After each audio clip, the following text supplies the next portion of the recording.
Let's see. Are we live? All right. Let me know if you guys can hear me. Hi, everyone. It's Brian and Kim here, and welcome to my 58 live stream. Today is Wednesday, January 6th. Hey, Brian. Hi, Dan. It's good to hear. It's good to How hear you doing, you. man? Well, I'm doing pretty good actually. I finally finished eating, and I didn't want to start the stream and then leave for 10 minutes or so to eat and then come back. You know what I mean? So I wanted to start. Hey, No Matt. problem, man. Hey, what's up, guys? Hey, man. Hey, Not man. much. How y'all been? Pretty good. Good stuff. Yeah, so I'll only be on the stream for like a minute. I'm just having dinner, and then I got to film Wasteland today, so thought I would just quickly stop in to say hello. Oh, no problem. Oh, it looks like Epic's joining us. Awesome. Yeah. Can you hear us? Hey guys. Hey, What's Epic. up, Epic? Hey.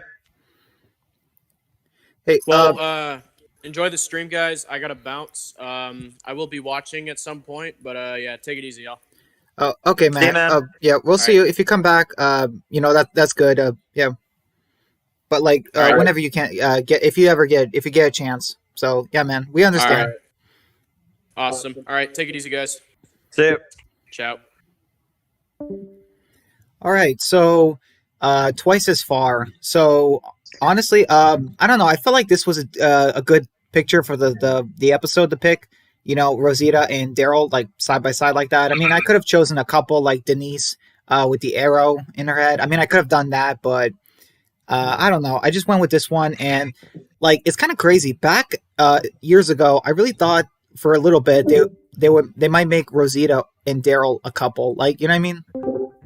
Yeah, that's actually one thing that I was kind of waiting for them to do. At least when I saw this episode, I was kind of like, huh. Do you imagine if they had like all this time would go by? You think that maybe Daryl and Carol will be a thing, and then you just see like Daryl and Rosita together. And it's like, I don't know. That would have been an interesting twist if they did that. Yeah, I mean, I feel like it wouldn't be the worst. I mean, obviously now we know that, like most of us think that him and Connie would be the best relationship for him. But I'm just saying, like back then, I think Rosita would have been a pretty decent choice. You know what I mean? Because like they're both very tough. Rosita is like has been with a lot of people as far as like boyfriends, but Daryl hasn't really had any, other romantic. And well, also because like they've both been through a lot, so I don't know. I think it would actually make sense for the two of them to, I don't know, maybe kind of relate to each other a little bit and kind of, I don't know. Yeah, I do see what you mean. I think that this episode is kind of just that one episode where you kind of do explore, the idea.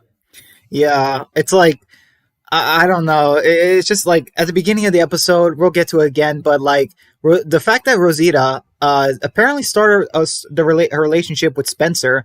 And it was like the first time I saw it, I was thinking, I'm like, wait, who is that? Tell me it's not a new character. You know what I mean? Because like after what happened with Carter, after with Carter, Denise, and Heath, I'm like, there better not be new random Alexandrians all of a sudden. But then it's like, oh wait, no. I looked at it again. It's like, oh, it's Spencer. I'm like, but seriously, Spencer? I'm like, I don't know. It's just like, yeah, like Spencer. I guess he kind of like levels up, but like I don't know for Rosita. I mean, it's Rosita. Like, so it's she kind of like downgraded, I suppose. I don't feel that somebody like Spencer honestly kind of deserves somebody like Rosita. Yeah. At least I don't know. Exactly. Honestly, like I'm just saying, like honestly, if I had the chance to be with Rosita, I would count myself lucky. Just saying. Definitely. Hey, Epic, are you with us? Hey, Epic.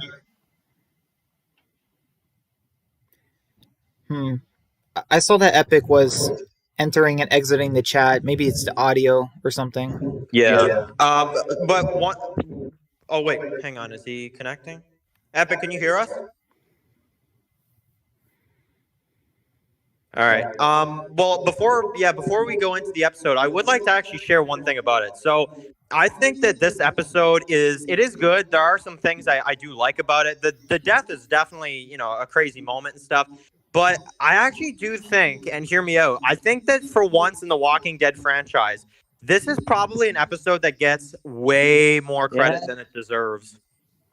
Hey guys, I kind of sorry, Epic, can you say that again? Is your volume up? Epic. Epic, you hear me?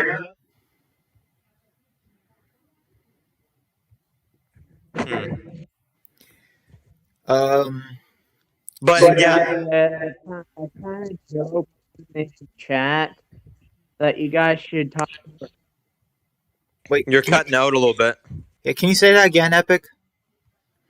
I kind of joked in the chat on YouTube that you guys should talk about swearing next Yeah, I episode, saw that. next stream.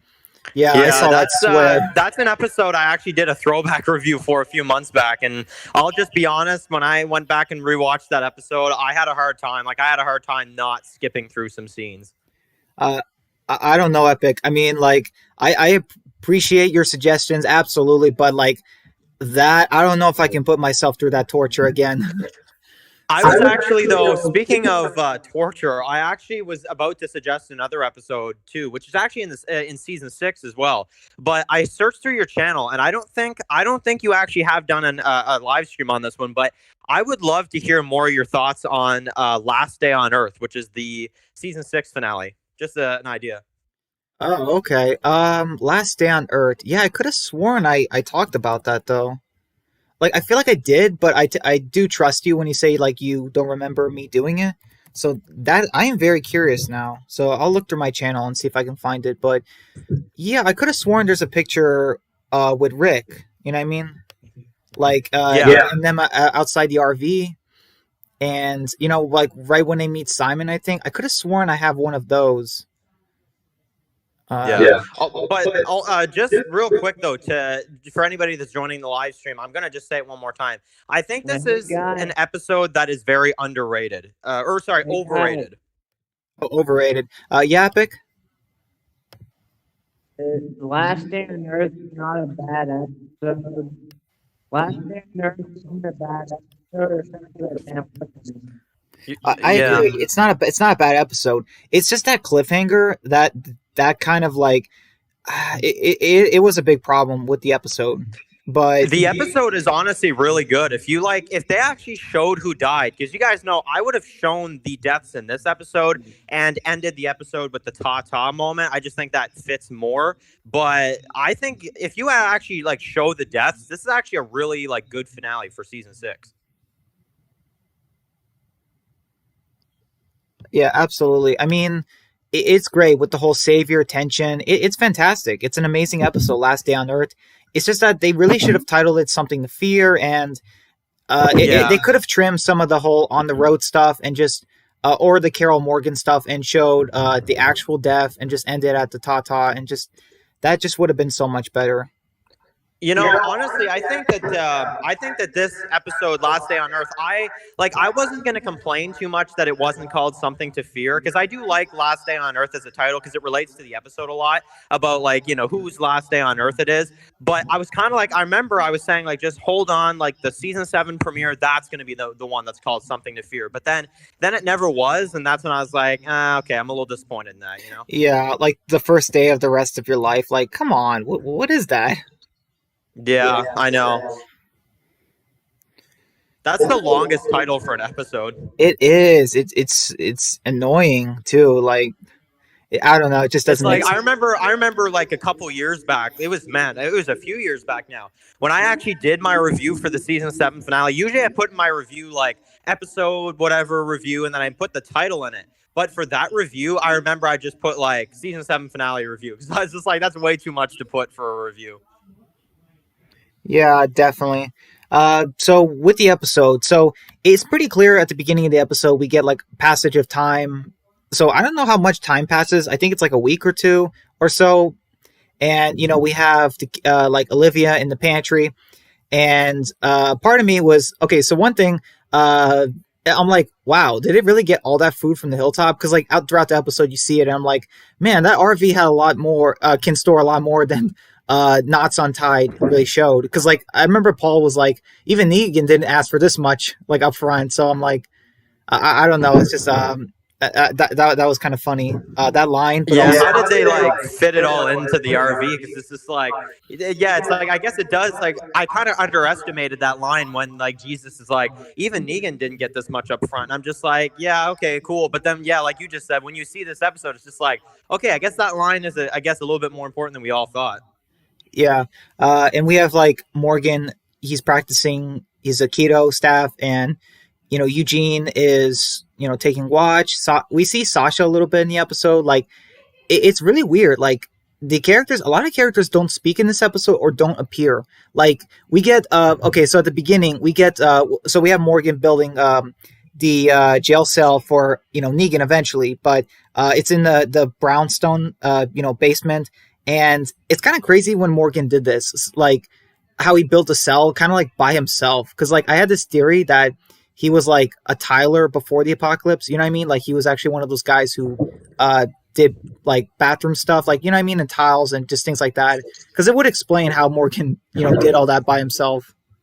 Yeah, he built that cell well too. It's just crazy too to think that it's like, I don't know. It's just crazy to think that Negan like isn't even introduced in this episode yet, and then like 2 seasons later, what that would be used for. And I remember when I was watching this, I was like, I read the comics at the time, so I'm just like, yeah, they're setting that up. They're setting up, Negan's survival. I'm like, wow, that's like really early in the story to show us that. I don't know. It's kind of crazy. It definitely is, and it's just like, oh man, and we get our first okay, so we get our only appearance of Rick in the entire episode, and he just goes to Morgan, and it was just like, he's just like, why? Like, I don't think that was his only word in the episode. I think there was a little bit more, but it's just funny, like, because, like, Rick has his murder jacket on, and just, like, he just asks Morgan, like, he sees the cell, and it's just, like, so weird, like, what is this thing? It's like, Rick, you know what it is, you used to be a cop, it's like, I don't know, it's just funny. That would have been especially funny if you would have said, like, you know what it is, Rick, because just, I don't know what happens, like, later with Morgan.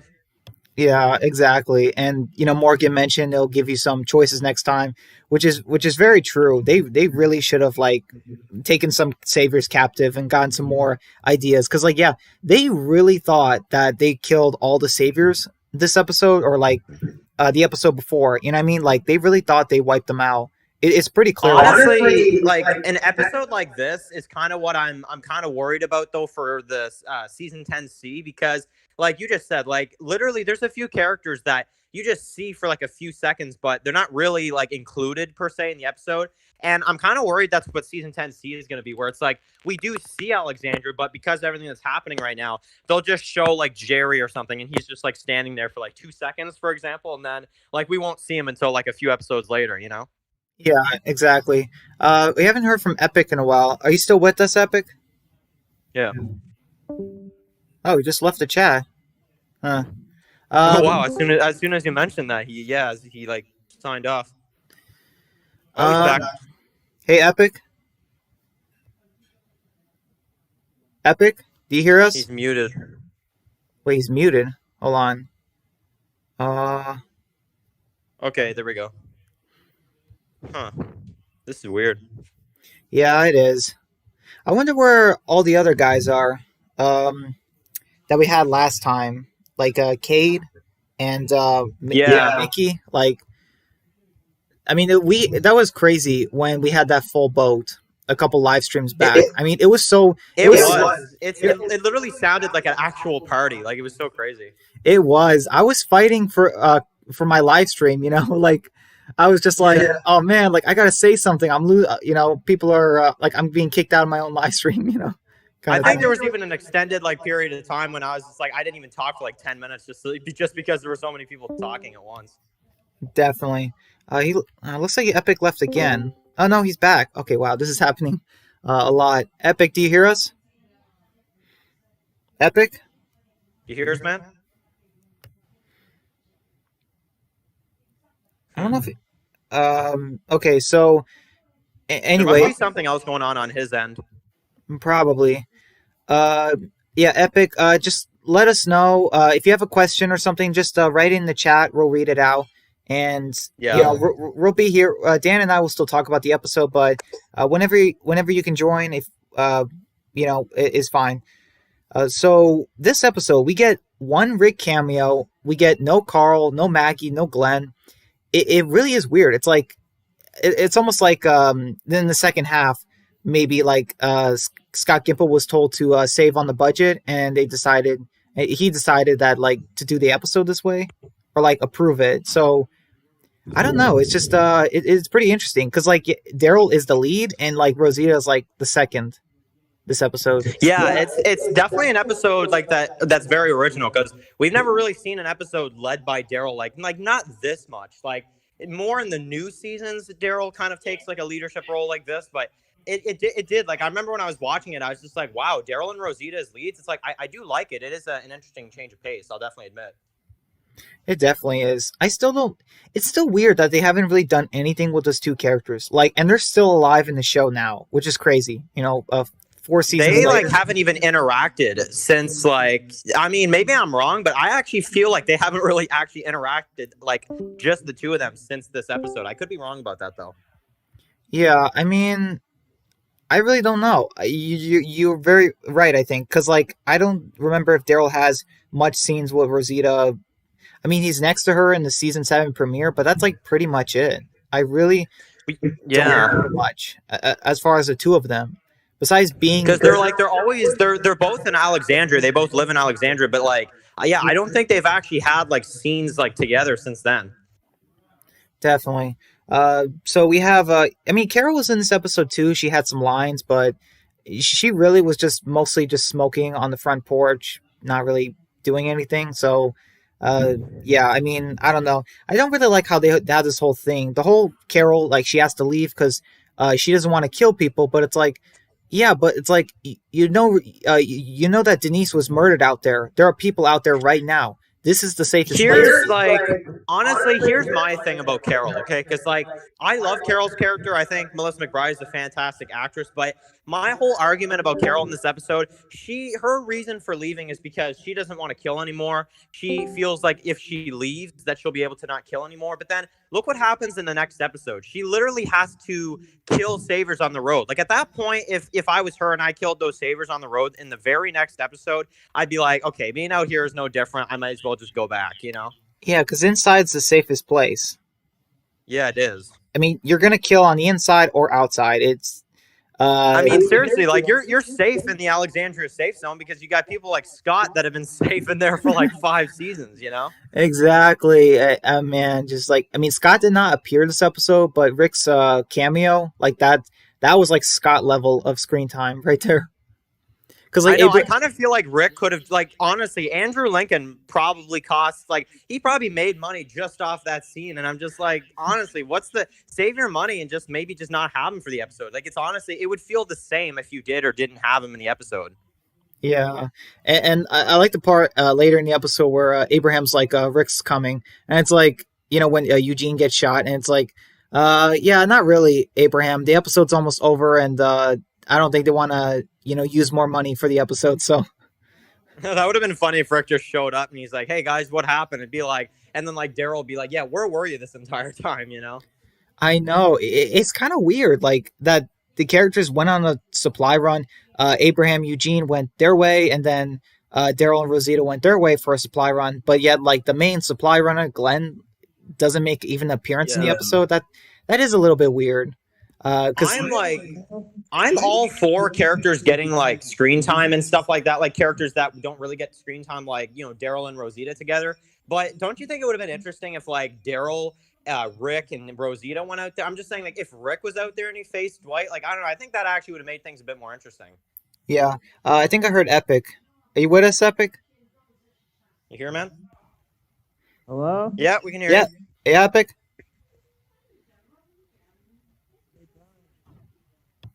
Epic, I can't really hear you. Is he talking? Yeah? Okay, Hey, there we Epic. go. I was wondering if you could redo Days Gone By since the last time you did that was just so bad. It was so bad.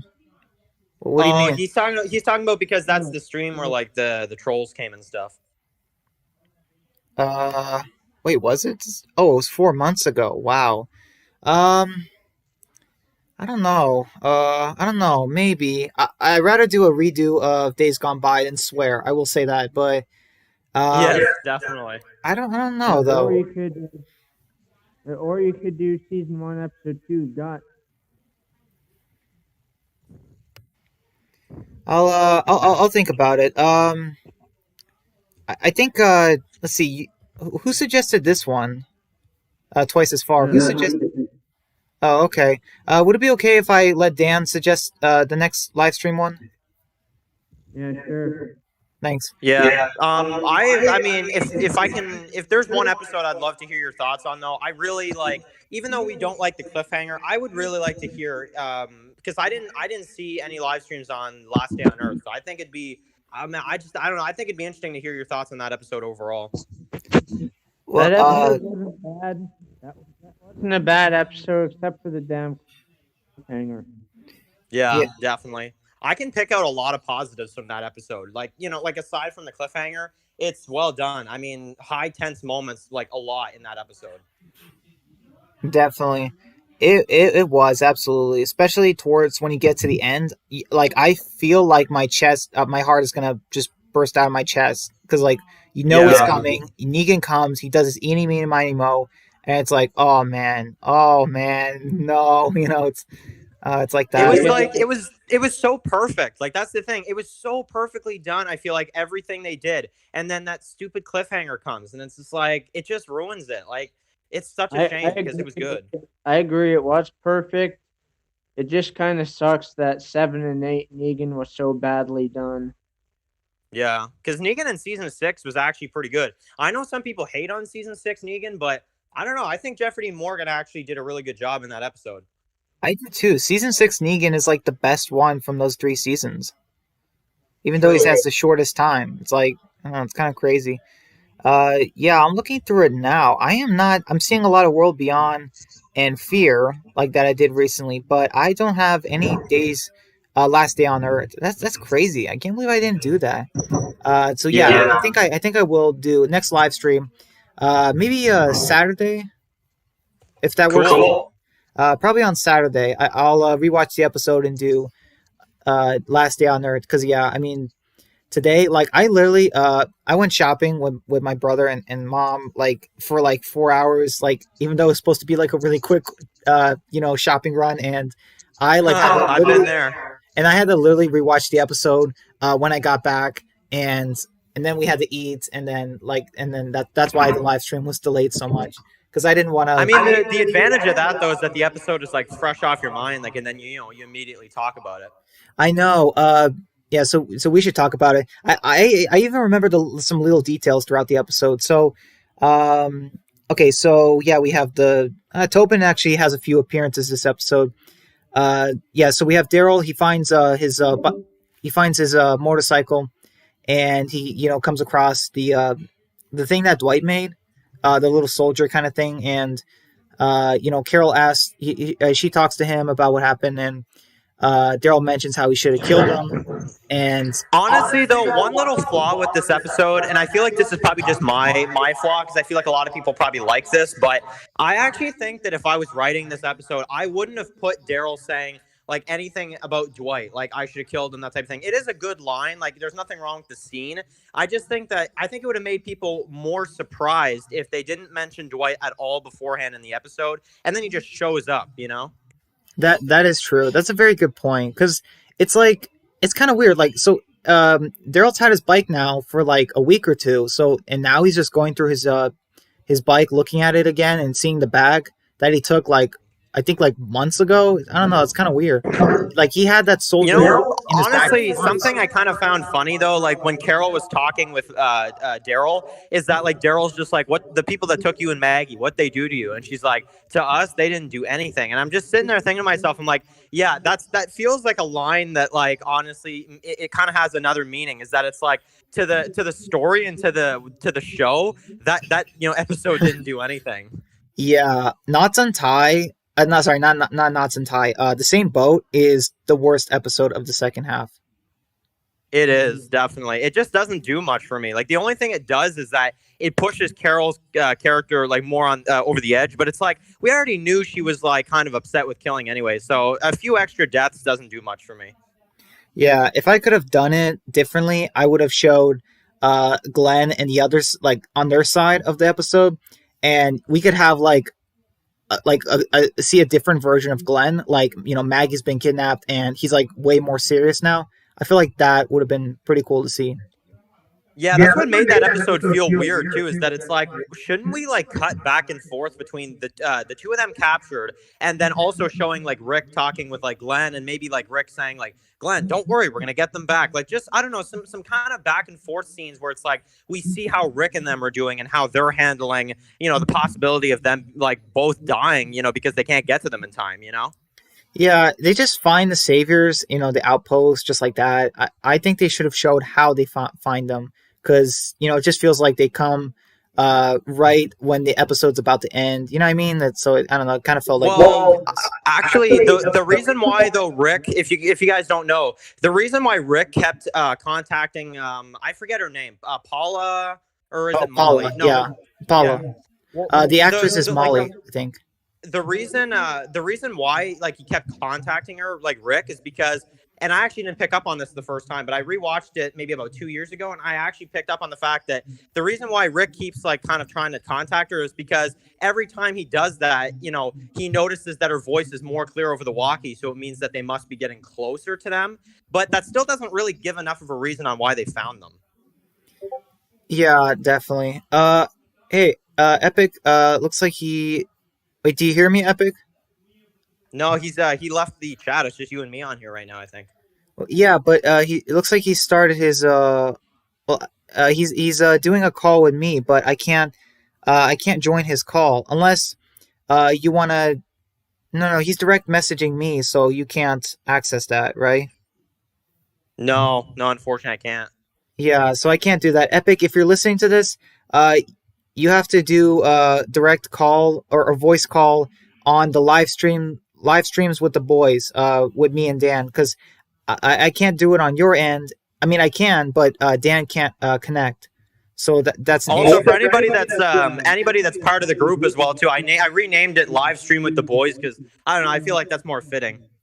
Yeah, I am not Negan fan club. I will never be. Well, He's an interesting did it character. for you too. Thank you, man. I appreciate that. Yeah, I mean, Negan's an interesting character, absolutely, but fan club, no way. So, oh yeah, and the part where like Carol mentions like they didn't do anything to us, it's like, yeah, it's very true. I mean, what the survivors did to the saviors, it's kind of like it really makes you think, and it's like, wait, these are the good guys, like after what they did to them, it's just one of those things that's like, I know. Yeah, I mean, like I do that with I mean I do that too in Extinction. Like it's like the characters that you're gonna root for. It's like, yeah, it's like I portray them as the good guys, but it's like sometimes I have them do things and it's like, wow. So it's like, wait, we're rooting for these guys. It's like it's just one of those things where it's like, yeah, you're rooting. Yeah. Like, that's actually one of the most interesting things about season 9 and 10 that Angela Kang did, is that she made it like a really big topic of discussion of like are we the good guys? We're like the villains of someone else's story and stuff. Like I like how like it's like yeah, like nobody thinks they're the bad guy. Like even the ones we root for, our main characters, they do stuff that like just out of survival. So it is interesting. Yeah, definitely. I'm trying to do that. I'm trying to make that a difference in season 2. I'm trying to like show the antagonist side a little bit, but not too much. Yeah, and I mean honestly, like that's another thing that you guys are actually going to explore coming up soon in World Gone Mad, is that there's going to be some characters that do some decisions that you'd be like, wow, like it's like, are these really like good people? Like like I do explore that a little bit too, because it's like you have to. I'm sorry, but in order to have a realistic story. There's no way you can tell me that like you can survive all this time in the apocalypse and not do something that you feel bad about. Yeah, I mean, or like get dirty in the apocalypse. I mean, look what happened with Tyrese. I mean, a character like that wasn't gonna live long. No, definitely not. I'm honestly surprised that he lasted as long as he did, to be honest. I do too, honestly. So we have, okay, so what else? Oh yeah, so we have the Denise, okay, so Abraham and Eugene leave Alexandria. They go on foot, and we have Denise who she has an idea and she talks to. Oh yeah, the part where Rosita is like. To Spencer, it's like, okay, we'll do dinner, like that kind of thing. And then Denise was just like, I didn't hear anything. It's like, yeah, it's like Denise, when you say that, that just lets the person know you did hear it. Like, I don't know, that was a little funny. She's like female Eugene in that scene, you know. She really is. Denise really is like the female Eugene. I mean, except that she actually got into a relationship. I mean, it didn't last long, but she still did it sooner than him. But anyways, we have Denise talking to Daryl and Rosita about how there was this apothecary, this place with medicine, drugs, and how she thinks that they can go and get some medicine. It might be a good idea, and I don't know, like, what did you think first time seeing this? Because like Rosita's like, no, we're not doing it, and even Daryl's like, no. You're not. He's like, how long did you spend out there? And she's like, none. He's like, forget it. Like, what I mean? Like that was funny. Yeah, I found that to be actually a really funny line because it's just like, yeah, it's like you just, I don't know. It's very interesting how like Daryl's just like, yeah, okay, like you're not going to be out there because it's like you have no idea what you're doing, And I also do like the small line that Rosita had, like she's like, I'm not babysitting her by myself, And Daryl's like, oh, okay, then, Yeah. Hey, Epic, are you with us? Hey, man. Epic. Hey, guys, I'm sorry for all the. I can't hear you too well, man.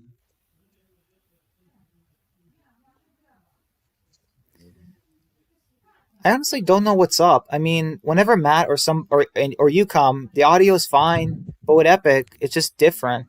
Yeah. Yeah, Epic. Sorry for all the technical difficulties.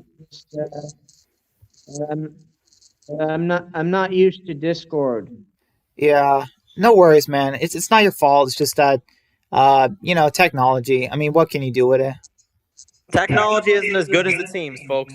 It is not, but honestly, I am thankful that I found Discord and can use it to talk to you guys. Because honestly, I don't think I can use anything else. Because like I don't know, like I might have to get like a program, but I really don't want to. You know what I mean? Like get one of those programs that you have to subscribe to and just. I don't know. It's good for collab streams, though. It is, absolutely. So, Epic, what did you think of this episode?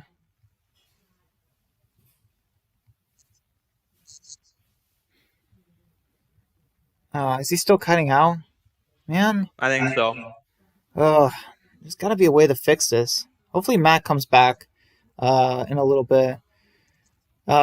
So, yeah, I mean, just... Like, seriously, like, Rosita and Daryl are saying, no, you're not coming. And then, like, I think the next scene was, like, them in the truck, and she's in between them. It's like... It's not perfect, though. Yeah, I mean, I think people just, like, look at the death, and it's like, wow, what the most shocking, amazing death, or one of them. And I don't think it's up there. It's definitely not. I would say it's not the worst death the show has ever done, but Denise was not the right character for it. And I'll be real though. I think that Denise's death. I didn't guess it like when the episode was first starting, but when she was like out there, and I remember like as soon as she was yelling that like there's a cooler in the car and stuff, and they're like yelling back and forth, and specifically when she yelled at them later, and she's like, "You could have died killing those saviors, but you didn't." My brain immediately went to like, if Dwight is anywhere around, like she is dead, Not just that, but like. Okay, like I don't hate her character, but it's like when she was giving that speech to two veteran survivors, I'm just like, Dwight, where are you? You know what I mean? Like, I kind of made that joke because I was just like, listen, okay, I understand her needing to shape up, learn her skills and stuff, but these are two veterans, okay? Like, you don't talk down to them or whatever, you know what I mean? Like, yeah, it's not like, honestly, I feel like, not to be mean about Denise's character, but I would take Denise out of the show way more than taking either Rosita or Daryl out. Yeah, if you had to kill one of them, I mean, wow, Rosita would have been shocking, but like, yeah, I mean, Rosita's a better character, so I can understand why you would want to cut out Denise, but it was just though I'm sure in season 7 we all had that point in time in season 7 where we're like, man, I wish Rosita took that death, Yeah, it's just crazy. Rosita was so great in like season 4, she was good. Season 5, pretty good. And then season 6, she's amazing. And then season 7, it's just like, oh, what is going on with her character? Like season 6 was like the best we ever had of her. Yeah, that's true. Epic. If that doesn't work, if you want to, oh hey DeRosa, he says yo. Glad you made it, DeRosa. Do you want to join me and Dan on the chat? We could actually use some more people to join. Hey, guys. Still here, man. Oh, okay, good. Epic, can you hear me? Yeah. Oh, okay. Cool, man. So, what did you think of this episode? Because I didn't hear it last time. Epic? Epic? Hello? Yeah. Yeah, we can hear you. Is it still giving problems? Man, I don't know what's going on with this thing. Man, I love Discord because like we get to do this, but at the same same time, Discord can be terrible with this. Yeah, Epic? Epic, we can hear you. Can you hear us? Yeah, I think that's... Oh, okay. There we go. I can hear you. Okay. Right, perfect. So do you think Denise was the wrong choice for the death? Yeah. Who would you have given it to?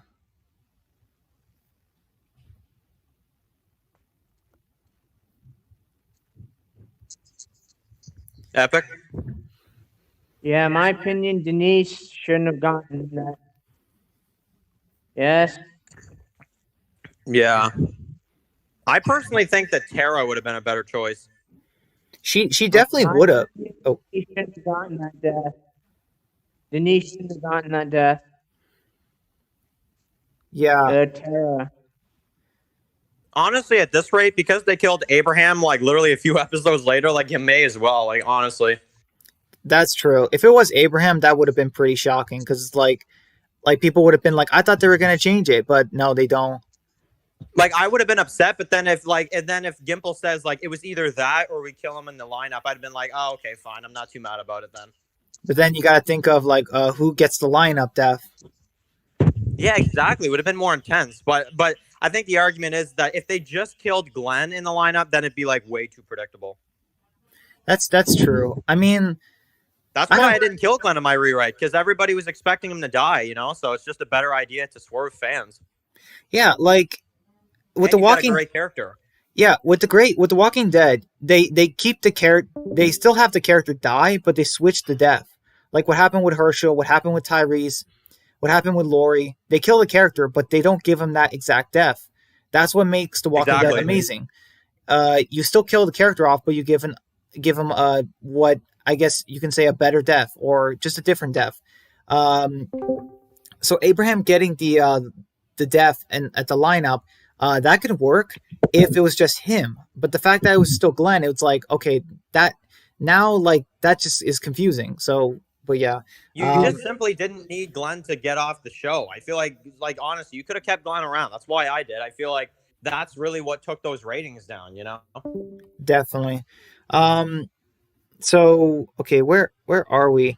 Oh yeah, so like Denise was like, I'm coming with you, and then Daryl and Rosita, they're like the parents. They're saying, no, you can't come. And then next scene, she's in the truck. It's like, okay, what happened? Did I miss a scene where she actually convinced them? Because like, she said like, no, you're not coming. And then boom, like she's going. It's like, what? It's like, guys, seriously, like on the Blu-ray, like, can you please add in like a deleted scene? Because otherwise that's a flaw, you know? Yeah. And like, I don't know. It's just, so yeah, we have Denise mentioning, her brother, and like, it's like at first I didn't think they were going to kill her off too, but I saw the signs. They were giving her, like many other characters, like Noah and stuff. They give a character more screen time, like a minor character, and then it's like, oh, they're doing it just to kill him off. Yeah, that's true. Honestly, one thing I'll say though is that I think that it's actually really good, and as a writer, I think Gimple actually did something really cool here. Is that he made us think that like because of the comics that Abraham and Eugene were going to be the group that gets like caught by Dwight. but then they swerve us, and then it's actually the other group that gets caught up with Dwight. Like it's like yeah, Eugene gets captured, but I don't know. I found it kind of interesting that they tried to make us think that it was going to be Abraham and Eugene when no, it actually wasn't. It was Daryl's group. Yeah, definitely. Epic, can you hear us? And hey, That is one thing that I don't. can you say that again? Epic. Yeah, Epic. If this doesn't work, you can still talk in the chat.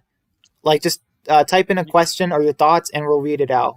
If that does, if Yeah, definitely. the voice, if your mic's not working, we can do that still. Because I would hate. Me and Brian can hear each other very well. I'm pretty sure, right? Yeah, we can hear each other great. It's just I don't know why we can't hear Epic, and him, I guess, hear us. So okay, wait. What part of the episode? Oh yeah, so there was like this tree, that blocked the road, but Rosita said how it wasn't people. So that was pretty interesting. So like she still, they like even though they think they killed the Saviors, they're keeping their guard up somewhat. You know what I mean? Because yeah, there's a good chance that it could have been people. I mean, a tree in the road, like that doesn't just always happen on accident. So that was a nice touch. Yeah, I agree. I have to say one thing about that scene though. I love the parallels to season 5. When Daryl's just like, or I guess the callbacks, and he's like, I ain't taking no tracks. It's just like I don't know. I found that scene so crazy. Yeah, he's like, no tracks. It's like, Daryl, like, I mean, I get it. It's like the whole Terminus thing, but it's like you weren't even that affected by Terminus. You know what I mean? If Daryl was like traumatized by Terminus, that would kind of make sense, but it's like, I don't know. Daryl like got off light at Terminus. I think it was like as soon as Daryl said later on in the episode, like he's like because you remember like Daryl the second time when they're on their way back, he's like, this way's faster, right? And I'm just like, oh no, Daryl, what did you do? Like I just knew something bad was gonna happen. Yeah, definitely. And we have the part where Eugene is talking about how he's a survivor now. He's he's learning to adapt. And we had the part where I mean, I would agree with that if it was like season 10 Eugene, but season 6 he was still kind of weak. Yeah, it was kind of like it's like Eugene, like you did kill some walkers, you did step up in No Way Out. No one's questioning that, but like a survivor, like Rosita, Daryl, Abraham, Rick, Glenn, like no, you're not there. You know what I mean? Like like honestly, he could even take down that one metal walker, which I mean, it kind of makes sense. But I agree with Abraham. The one line you had better luck picking up a turd by its clean end. Like honestly. Yeah. Epic says, hey, Brian, Dan, I hate it when The Walking Dead develops a background character only to kill him off. Yeah, they did it with Noah. Yeah. They did it with Noah, which I really hated. They kind of did it with Beth in season 5. She wasn't really a minor character or a background, but in compared to the other characters, she was more background than them. So I don't know. I feel like that's just a mistake to like. It feels like they just want to make us cry or something. But doing one or a few episodes of building up this character and killing them off, I feel like that's not enough. Like you gotta develop them over seasons, and that way. Agreed. When Noah was killed, I was like, wait, really? Like that's all you got for his character? Like I don't know. I was expecting more from him. You know who? Oh yeah, I don't want to forget this. You know who really should have gotten? I don't know. This could have worked. Instead of Denise, they could have killed off Noah if he was still alive. Like if he survived No Way Out and went with them on the supply run, like he had like a whole other season of the development. Like maybe that would have made more sense because then we would care more about his death. Yeah, just Denise, a one season character. Just no, it really did not work. This personally, like, it feels like one of those times where, and I feel like The Walking Dead has times like this every once in a while, where it's like we have a comic book, big like death from the comics that we have to do here. So it just feels like sometimes they do things where it's like, well, we have to have this moment happen because it's iconic. But it's like, I don't know, it did feel forced to kill off Denise this soon. I'll be honest, even though I wasn't like a big fan of her character. It did feel like really soon compared to having other characters you could have definitely used for that death.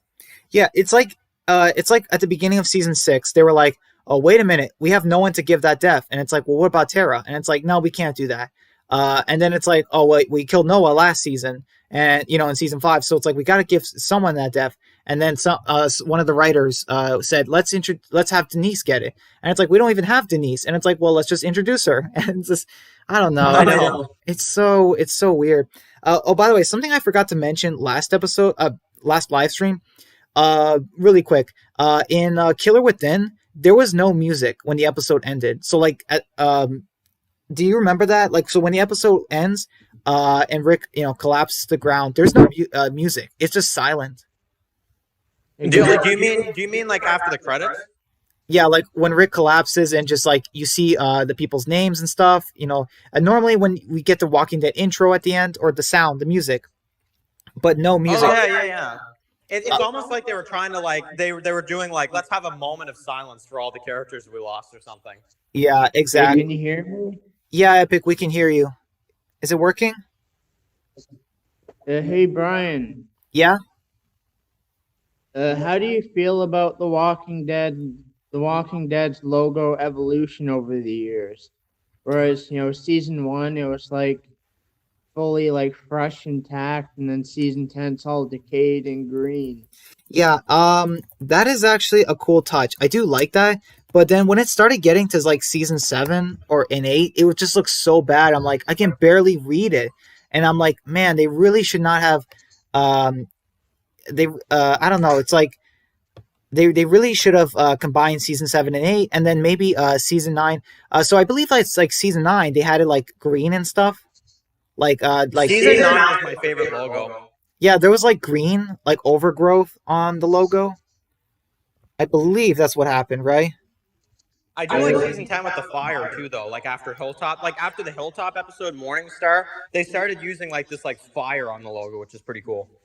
My opinion, the Walking Dead season 9 logo looks straight out of The Last of Us. It does. it definitely, absolutely. So Epic, do you think? Okay, so we know that you think that they should have had Tara die in this episode, but how do you think they did? Did you like the whole Dwight thing? Like how they had Daryl lead the episode? Not a whole lot of Rick. Like, how did you feel about that? Yeah, I did like that because Daryl's my favorite character. Yeah. Um, Yeah. I mean, honestly, Rick is my favorite character, so I was a little bummed that he wasn't in it. But I mean, because I don't know, I can't really say Rick was like a part of this episode. I just can't go and say that, honestly. And I'm not gonna lie, season 6 in the first half, season 7, I hated Dwight. Oh, me yeah, too. Dwight is such in season 6 and like the first half of 7, he is such like a jerk, and it's like you really can't. The actor Austin Emilio, he does a great job, but it's like, man, why is Dwight a jerk again? Oh yeah, he got his face burned because he made a lot of poor decisions. It's like Honestly, I kind of think that Dwight. I didn't actually really like Austin Emilio's Dwight in Always Accountable. I was like, oh, this is gonna be Dwight in the TV show. Like, I don't know, I just didn't like him. But then in this episode, I was like, okay, he's a little bit better. But then once we got to like season like 7, that's when I'm like, okay, never mind. I take back what I said. Austin Emilio is like amazing, I totally agree. I didn't know if he could pull it off in this first episode, but yeah.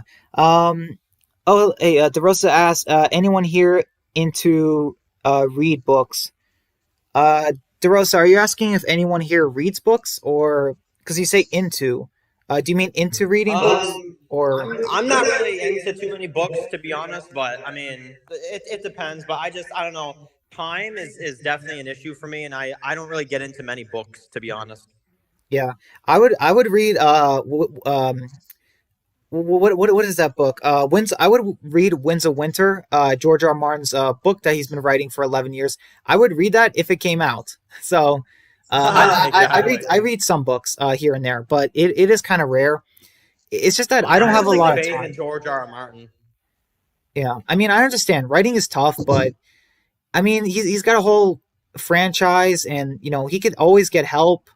I mean, and not just that, but he's a professional writer. It's like, I don't know what's going on. DeRosa asks, is Megamat in the stream? He was a little bit.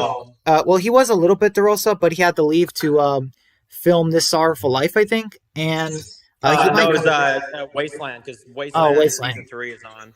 Oh, okay. Hey, Brian. Yeah, Epic. I know you're not a fan of Family Guy, but How do you feel having a character with your name in the show? Um, Sometimes, okay, so like it's tough sometimes because if you don't like the character, it kind of makes you feel bad that you have the same name as them. So like, if you have a character that has the same name as you and they do horrible things, it's like, man, like I don't like my name anymore because you know what I mean. It's just like you know, guys know what I'm talking about. You're seeing in the story a character that you just don't relate to and is just making poor decisions and just I and mean, like honestly, like I kind of don't have that problem because Daniel in Fear the Walking Dead is a good character. So you know, yeah, yeah, Daniel. Yeah, that is true. Um, I'm lucky with that one. yeah. It's just epic that like I can't like I don't like what they did with Brian in Family Guy, and he's not a character I like. So Family Guy, yeah. Brian's the dog. What? In Family Guy, Brian's the dog. Yeah, I know, I know. I haven't seen Family Guy in a while, but I know. I don't like him as a character. He's just like even Negan has more. I feel like sometimes they may have Negan show more humanity than him sometimes, and not because he's a dog. I'm just saying like in general, like as a character. Like so, yeah, you know that's kind of bad when a character is Yeah, when a character is less human than Negan in terms of conscience and morals. So that's when you know you have an issue. yeah, exactly. So we have the characters looking in the pharmacy, and we have oh yeah, so we have Eugene and Abraham with the machine shop, and man, I was so excited to see this in the show. I'm like, yes, Eugene's gonna make the bullets, but man, what they do with it, the fact that he only makes it for the saviors.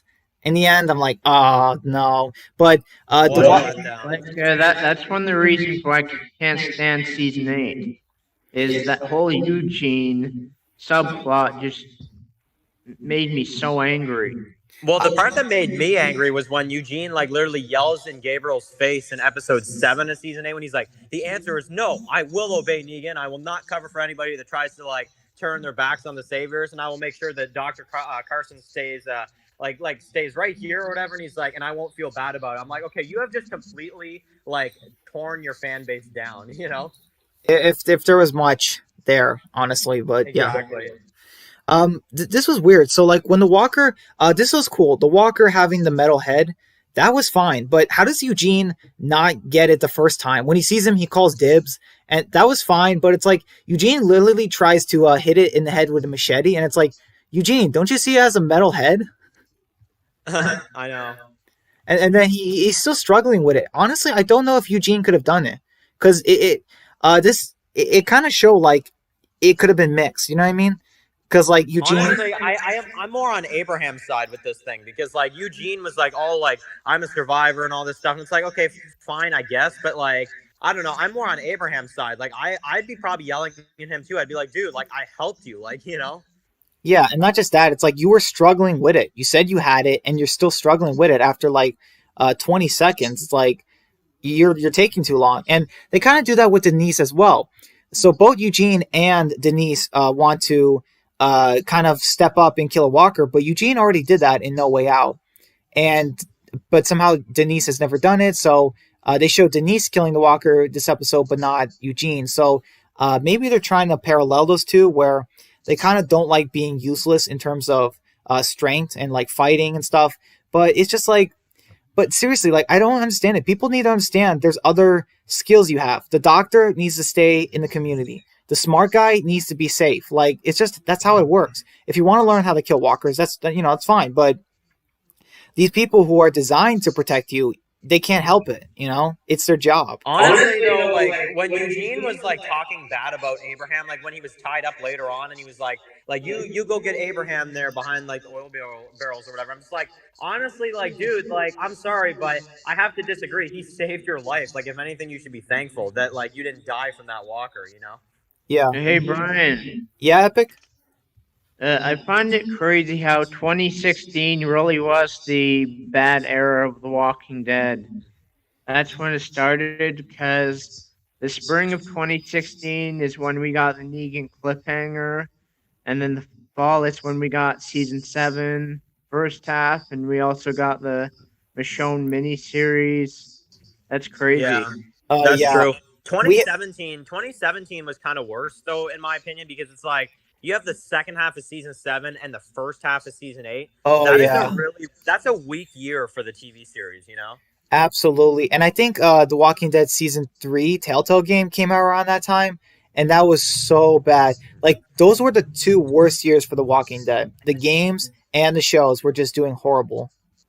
Well, honestly, 2018 got a little bit better because like 2018 had like season 8 second half, which wasn't that good. But then 2018 messed up with like Andrew Lincoln is apparently leaving. It's just like, oh, that's when that year just went downhill. Yeah, I remember we were so afraid for The Walking Dead. We're like, what is going to happen to the franchise? Maggie's leaving, I Rick's legit leaving. thought that like them announcing Andrew Lincoln leaving was them trying to tell us that season 9 is the last season. That was literally the thought in my head. Yeah. Like, yeah, I don't know what happened in 2016, 2017, why the show got so bad, but is Yeah. Yeah, that's true. 2016 was the not really the downfall of The Walking Dead, but it was at least the start of it, I would say. And then 2017 just really just like made it more official that it's like, yeah, this show is sinking a little bit, you know. Definitely. Okay, so in the pharmacy, so this is not something I noticed. So Denise goes to the keychain rack, and she looks at this thing, Dennis, one of the things. So that's the name of her brother.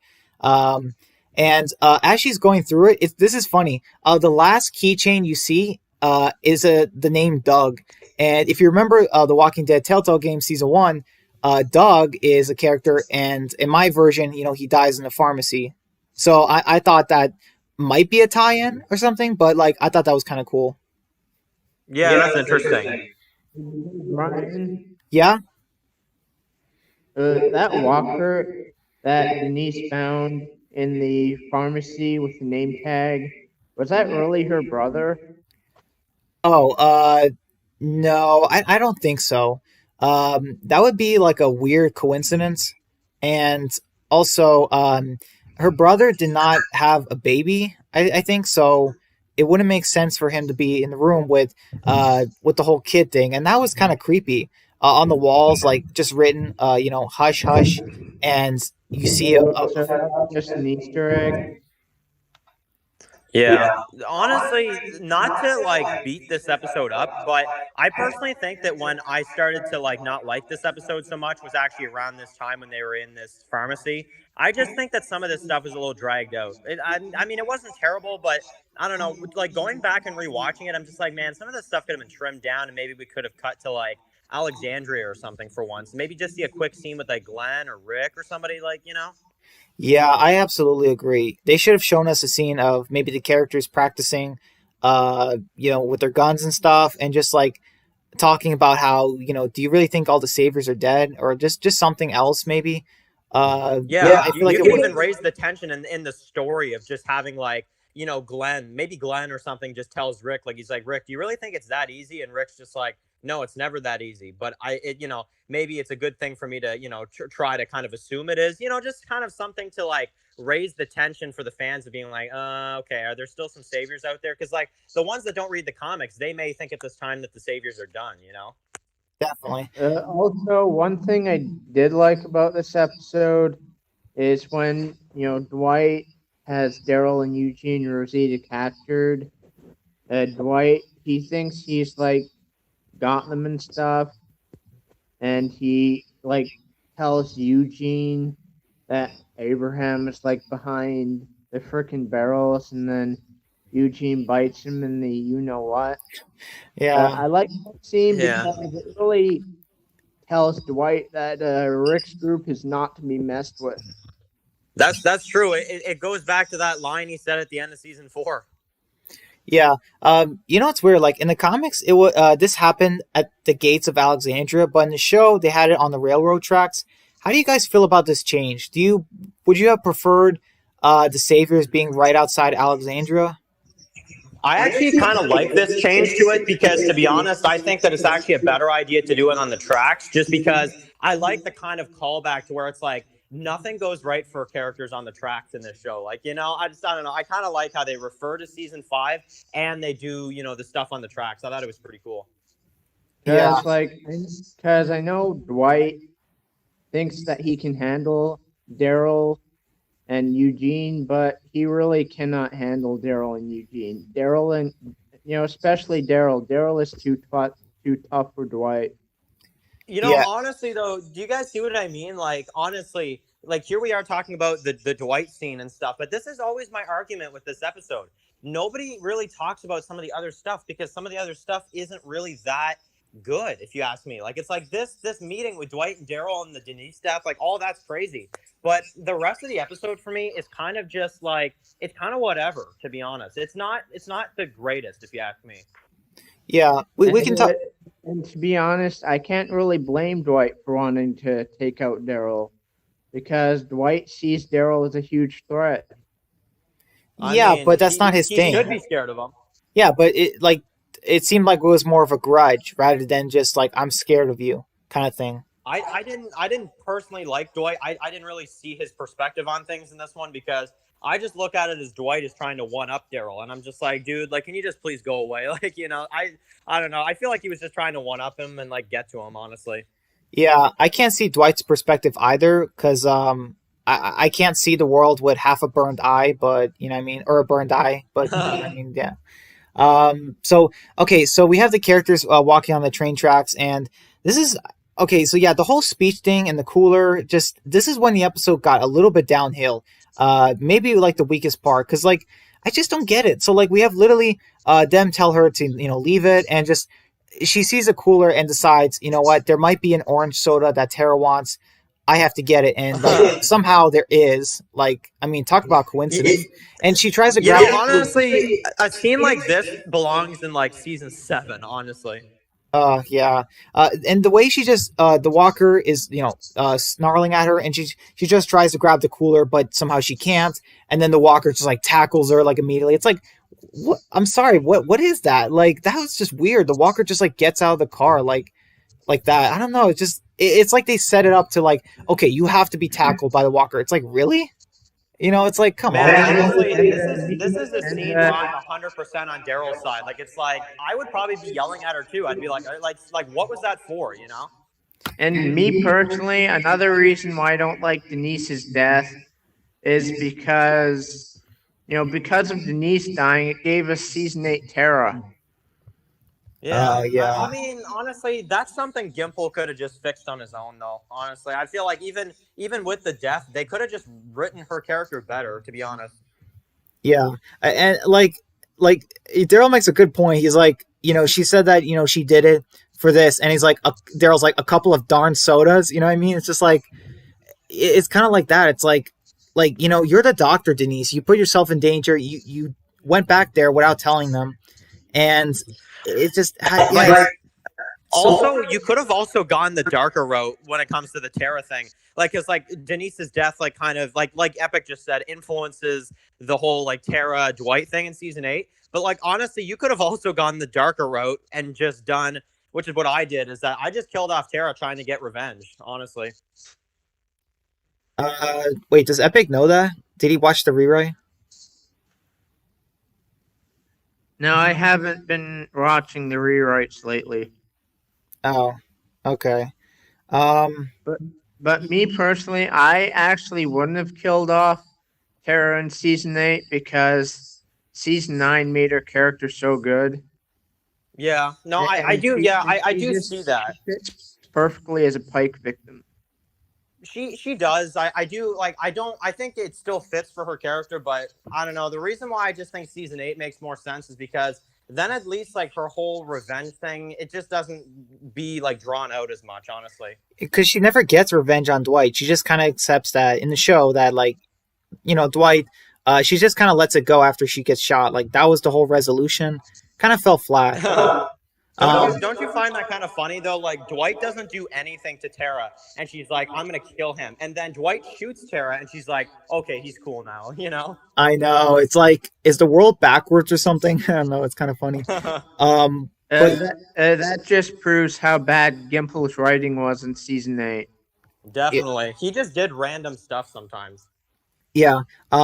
Okay, so yeah, here we have the part where she says like, "Who gives a crap?" And like, you could have died fighting the Savers, and it's like, okay, that is majorly different. Okay, Daryl, Rosita, they went with the group to protect you guys and to honor a deal in exchange for food, so you guys don't starve. That's a necessity, Uh, Getting a soda is not a necessity. it is nowhere near the same. It is nowhere near the same. Yeah, they could have died, but they did it. They used their skill to help the group, help them, because their skill is fighting. Denise used something that wasn't her skill, killing a walker, to get a soda. It's like it's nowhere near the same, and she could have died. Honestly, Daryl saying that like it's like, oh well, you could have died over a couple of sodas. It's like, and then she's just like, no, just this one. It's like, oh okay, like I'm sorry, I didn't realize that one soda was better than like a few of them, you know. Yeah, and then Negan just drinks it in season 7. Yeah, Brian.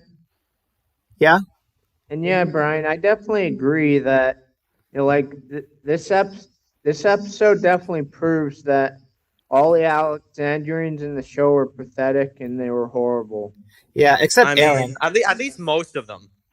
That's why we should have had better Alexandrians in the show back in season 5. It's just, man. The comic Alexandrians were better. Yeah, a lot of them were still weak. The one thing the TV show did better was Aaron, though. Aaron in the TV show is amazing. Yeah, it's a shame that everyone else, though, is worse from Alexandria. True. DeRosa says... even though Alexandria is like the best community. But the worst characters. Well, I mean, actually, I don't know about that, though, because Hilltop had some bad ones, too. Yeah, wait, which ones from Hilltop? The only problem with Hilltop is it had such a bad introduction in season 6. I know. I still am gonna say this though. I still think that season 7, episode 5, Go Getters. I know people don't like that episode, and I'm not a big fan of it either. But I still think that first shot, if you go back and watch season 7, episode 5, and you watch that first shot that they do with Hilltop, you actually see a lot of people like running around and like some people walking around. Like it actually did feel a little bit more complete. I gotta watch that. Season 6, Hilltop was like a ghost town. It was epic. I feel like they corrected that a little bit in season 7, episode 5. I'm telling you, go back and watch like that first like wide shot in Go Getters, and you'll definitely you'll see what I mean. You see like kids running and you see some people, but it's like the only shot that shows the actual characters. Yeah, they blew their budget just from that. They're like, see, we have people.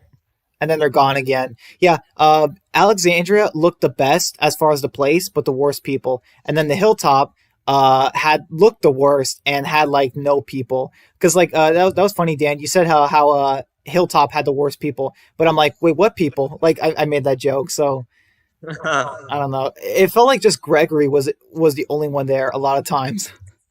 Honestly, at least the Kingdom. Maybe some people actually, I feel like people underestimate the Kingdom because it's like the Kingdom at least has Ezekiel, Shiva, Daniel, Jerry, like all these people, Diane. Like at least they have some fleshed out characters. Benjamin, Richard, like the list goes on and on.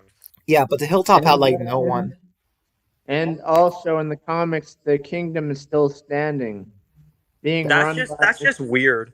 It's being run by this guy named William. And they introduced him in season 9, but he wasn't in season 10, so it's like I don't know. I think they just wanted to get rid of communities because of the budget.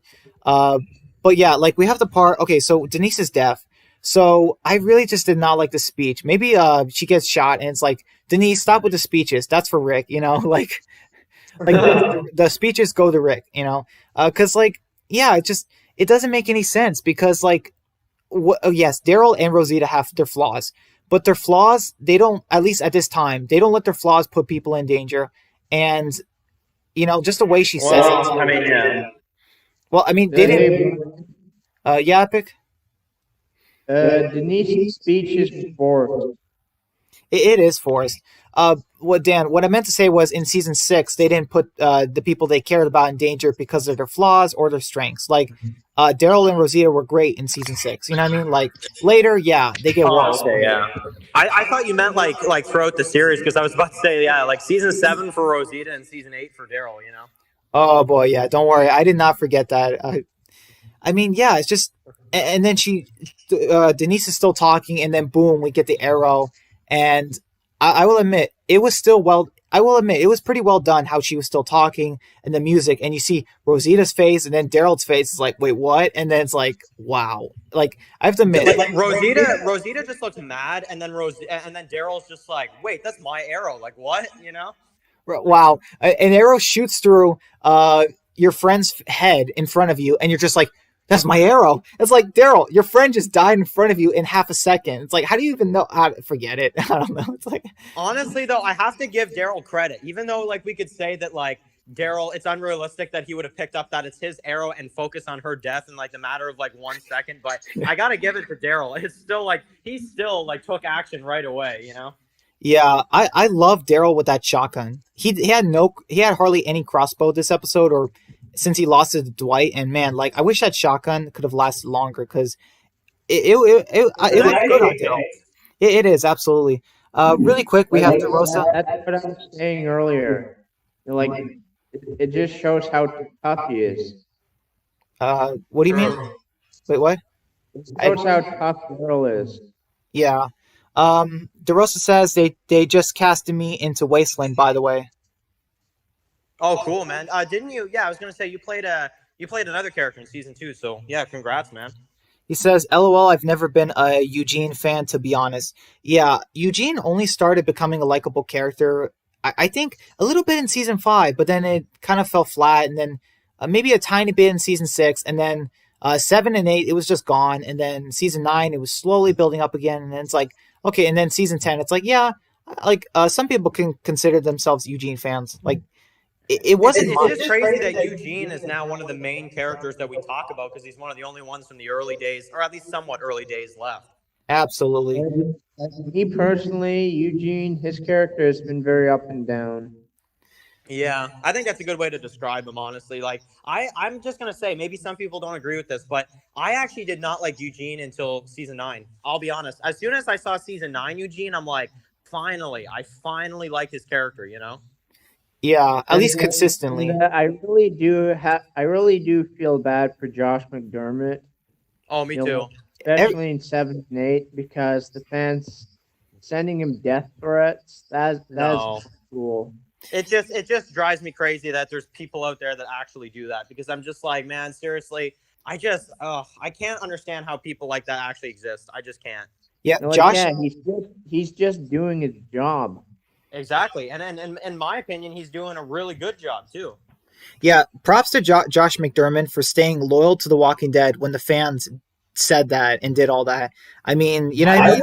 I honestly wouldn't have blamed the actor if he wanted to leave or something during season 8, because I would have been like, yeah, I honestly understand, because like I wouldn't be able to really deal with that well either if I was getting all that from like just like a character in a show, you know? Absolutely, he was getting worse than Negan. Okay, like, okay, like if you want to get mad at somebody, get mad at Gimple for writing him like that. Yeah. Absolutely. I know Gimple was getting like no hate until like it feels like Gimple was getting like almost no hate until he was like removed as showrunner, and then everybody's like, "Oh, I'm so happy he's removed." It's like, yeah, well, he should have been getting hate during season 7 a little bit more, honestly.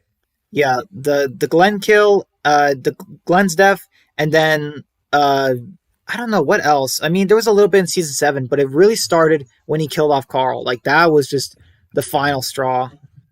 It was, because I feel like, honestly, even though nobody likes season 7, I'm pretty sure almost nobody here likes season 7. I don't think any of us do. But season 7 is like, honestly, I don't know what it is. It's like season 7. People didn't like it, and this is actually where I was at as a fan too. I was like, don't worry, it's building up to All Out War. It's gonna be good. Like season 7, it's just a build-up season. But then once I saw season 8, I was like, okay, never mind. Season 7 was bad in the end, and season 8's like terrible as well. You know? Yeah. Like, I know I don't like season 7, but me personally, I hate season 8 way more than 7. I just don't like season 7 because it was overly slow, way too many bottle episodes, terrible decisions from characters like Rosita, and even Eugene was starting to act kind of ridiculous in season 7. And I don't know, just the junkyard, the Oceanside community and stuff, it just felt really weird. It was, absolutely. DeRosa says, I just think that Gimple was showrunner for too long and he was out of gas. Yeah, definitely. It seemed like, he just couldn't adapt the comic material right, and it's like, well, he could have followed it more, or he could have at least got more fan opinion. Like, I don't know if there's a way to get them to sign a contract or something and get their opinion on how the show should go. But like, you know what I mean? Honestly, in other words, DeRosa, he was like honestly losing his touch. I think that's another way you could describe it. He was just losing his touch from being the showrunner for so long. Yeah, And he was getting too cocky and full of himself. That is absolutely. true. DeRosa says, you know what's an underrated topic? The Walking Dead has some amazing music. Yeah. Besides the the season 8 trailer music, The Walking Dead's music has been like perfect in almost every single scene. Like, yeah. Honestly, the music, even though we don't like season 8, I think season 8 is still a bad season, whatever. But I think the music that they played in the season 8 finale, that like banjo music they used with like the kind of relating back to the Carl scenes when he was younger. I don't care what anybody says, even though I don't like Carl's death and I don't like season 8. That music is amazing in my opinion. Yeah. The music has been amazing throughout the show. Just not in one of the trailers, I would say. No, The music in the season 8 trailer was garbage. it Yeah. just didn't fit. It was like cowbell that, tap, tap, tap, like over and over again. It was just so weird. I know. And then they used this like really like weird music like later in the trailer too. That is Yeah. just like this really weird. I don't even know what kind of music you call it, like some like rock music or I don't know. It sounded like a Which drop of water, too. The music in the season 9 trailer is incredible. It is. I love that music. That one, and then also the there was that one, and then the music they used in like. Do you guys remember that like 1 minute season 9B trailer that they used? That Because You Know, I think is the name of that song. That one's amazing too. Oh, the part where the whisper says, "You die now," and just like there's like thunder, and then you see Alpha like standing still. I love that promo. I still get goosebumps. Oh. I still go back and watch that preview sometimes, just because, like I just watch it because it's so awesome. Me too. My Even though, opinion, season 9's trailer blows all the other trailers out of the water. It does. Both trailers. Like even though the second half of the season only had like a 1 minute trailer, it honestly that trailer is better than like a lot of them. Honestly. this is tough. Ranking. We can talk about this right now. Ranking the top trailers of the Walking Dead main show. You guys want to do that? Well, Yeah. the season 9 trailer is my number 1. Yeah, you know what? I think I might actually agree. I think season 9 trailer is my favorite. I would like the season 6 trailer. I think season 6 trailer is really close, but I think season 9 trailer might be better for me just personally because in season 6 they really tricked us way too much with that Rick and Morgan stuff. Yeah. I agree.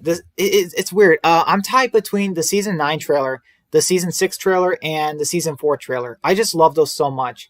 And then after that, it's like season 5, or like season 5, season 3, and then season 10, and then season 1 and 2, and then like 7 and 8. Like I'm not sure which one was worse, but it's like around that order for me. You know what's crazy though? Honestly, season 2, yeah, I think it was season 2's trailer. They literally had footage of like, I think at least about a quarter of that trailer was like deleted scenes. I'm just like, guys, what are you doing? Like, it's like that's not how you advertise a season by like scenes that actually aren't even in the show. Well, Yeah. I think originally those scenes were going to be in the show, but a lot of background stuff happened and things changed and. Yeah, that's Oh true. yeah, I Frank don't Darabont. doubt that they planned on putting those like in the show. I don't know, like looking back on it, it does take that trailer down a bit for me because I'm just like, there were so many scenes that were so cool. Like even in the season 2 trailer, there was a scene where Rick's just like who cares about the noise, and he's like about to like shoot some walkers, and like Shane yells at Rick. That scene looks so cool, and we never saw it. Like, well, at least we didn't see it in the main show, you know. Yeah, I totally agree. And you know what's even worse? They do that in season 7. In season 7, we see scenes that never happen in the main show. Like Dwight crashing his bike and then also shooting at that guy in the car, and it like slides down the road and stuff. And you have like him in a rotten and stuff. I'm just like, where are those scenes? You know? Yeah, and the scene with Benjamin trapped in the car, and you have Morgan and Ezekiel carrying a ladder, and there's walkers everywhere. Like, what I know. scene were they writing? Like, I don't get it. I don't Yeah, get it. it was weird. Season 7. That's another reason why I hated Dwight is he kept taking Daryl's stuff. I mean, Yeah, kind of. that's It true. was like it's like he knows Daryl. Daryl's so awesome, and it's like I'm gonna take this stuff to make myself more awesome. It's like Dwight, like don't be one of those characters that like a leech. You know, you have your own character. Don't mooch off Daryl. Like you know. I know. That's why I was really nervous because I'm just like I remember before Dwight was introduced in the show, I'm just like, how are they going to handle a character that like carries around a crossbow and stuff while like Daryl's going to be doing the same thing? And I don't think I ever would have guessed that it'd just be like, no, that character's just going to keep taking his stuff, you know? Yeah. It's kind of funny how before Dwight was introduced, like season 5, there were theories on that Dwight won't be in the show and that Daryl actually is Dwight. Oh yeah, I remember those two. People said like Daryl gets his face burned, and then, but I couldn't see it. I couldn't see Daryl betraying Rick's group or just joining the Saviors like Dwight did in the comics. It just wouldn't work. Honestly, the other reason why I didn't think they were going to adapt the Dwight stuff either is because, like, honestly, we all know how many fangirls Norman Reedus has, and if they ever burned his face, there would just be a riot, you know? Yeah. DeRosa says, imagine he was running out of ideas. Imagine all of us writing The Walking Dead. We would make the show into fire. Yes, not lead it We into. would. Yeah, definitely. Absolutely, DeRosa. Speaking of Dwight, Dan, how did you feel? How do you feel about Austin Emilio? Does he look like Oh, Dwight? Is he? I mean, like Dwight? yeah, I think Austin Emilio. Yeah, I think so. And also, Austin Emilio, I think he's actually one of the actors on the show that doesn't really get enough credit, to be honest. I think that he does a great job. Like even in season 5 of Fear, like I don't care what anybody says, even though the character was terribly written in season 5 of Fear, what they gave the actor to do was still good. Like in terms of like how he pulled it off, because like season 5 they wrote Dwight's character like terribly in Fear, but the actor still pulled off terrible writing for his scenes. Yeah. Like, does Austin Emilio resemble comic Dwight? I don't think so. No, yeah, I'm on Brian's side with that one. I think that I don't know what it is. I can't look at. I mean, I know we're supposed to, but like when I compare, it's different. Like if I compare, I don't know, if I compare comic Michonne to like TV Michonne, I'm like, yeah, those characters kind of, they feel kind of similar, I guess, except there are a few differences and stuff. But like, and like Rick too, minus the whole hand thing and stuff. But like when I look at Dwight's character, I don't know why. I view them as two different kind of characters. Like, Dwight in the comic is like this like savior guy and stuff that I don't know. He just seems a little tougher, I guess, in the comic. And then in the TV show, man, even though I love Austin Emilio's character, he's really skinny. That's the one thing I've always noticed with Dwight. He's really skinny in the show. That is like true. Negan. Yeah, Like Negan. Yeah, but but in terms of face, Jeffrey Dean Morgan looks a lot more like Negan than Austin Emilio as Dwight. Because like Dwight, man, what is it with the saviors though, and like the whole skinny thing? Like honestly, Negan is skinnier, Dwight is skinnier. Like I don't know. That's just it's kind of funny. I don't know. DeRosa says the songs they choose for the episodes are very well. Absolutely. Listen to the song St. Louis. It really sounds like it can fit into The Walking Dead. Yeah, I typed that in. DeRosa, St. Louis, what exactly? Like, what song is it? Because, like, I want to listen to it after the stream, and I just want to make sure I have the right one. Yeah, so I actually do know that song, DeRosa. I think you're actually spot on with that one. That song would work really good. I don't know in like what scene or whatever, but I do agree that song is amazing for The Walking Dead. Like, I know we all love JDM as Negan, but me personally, I think they should have picked Henry Rollins. I actually think that and I think this is an unpopular opinion. I know this is, but I've seen like some like lately. I don't know if you guys know the actor that plays in Mad Men, the guy that played whatever his name was. But it was a series on AMC. I forget this guy's name, but like there's a guy from a show on AMC called Mad Men. He's like the leader of that show. I've seen him in like some commercials and stuff. I'm like, this dude is comic Negan. I don't know what it is. John Hamm? Yes. I don't know why. I get comic Negan vibes from him. No, it's just they based comic Negan off Henry Rollins. Yeah, Kerman said that, I think. Yeah, Henry Rollins would have been good too.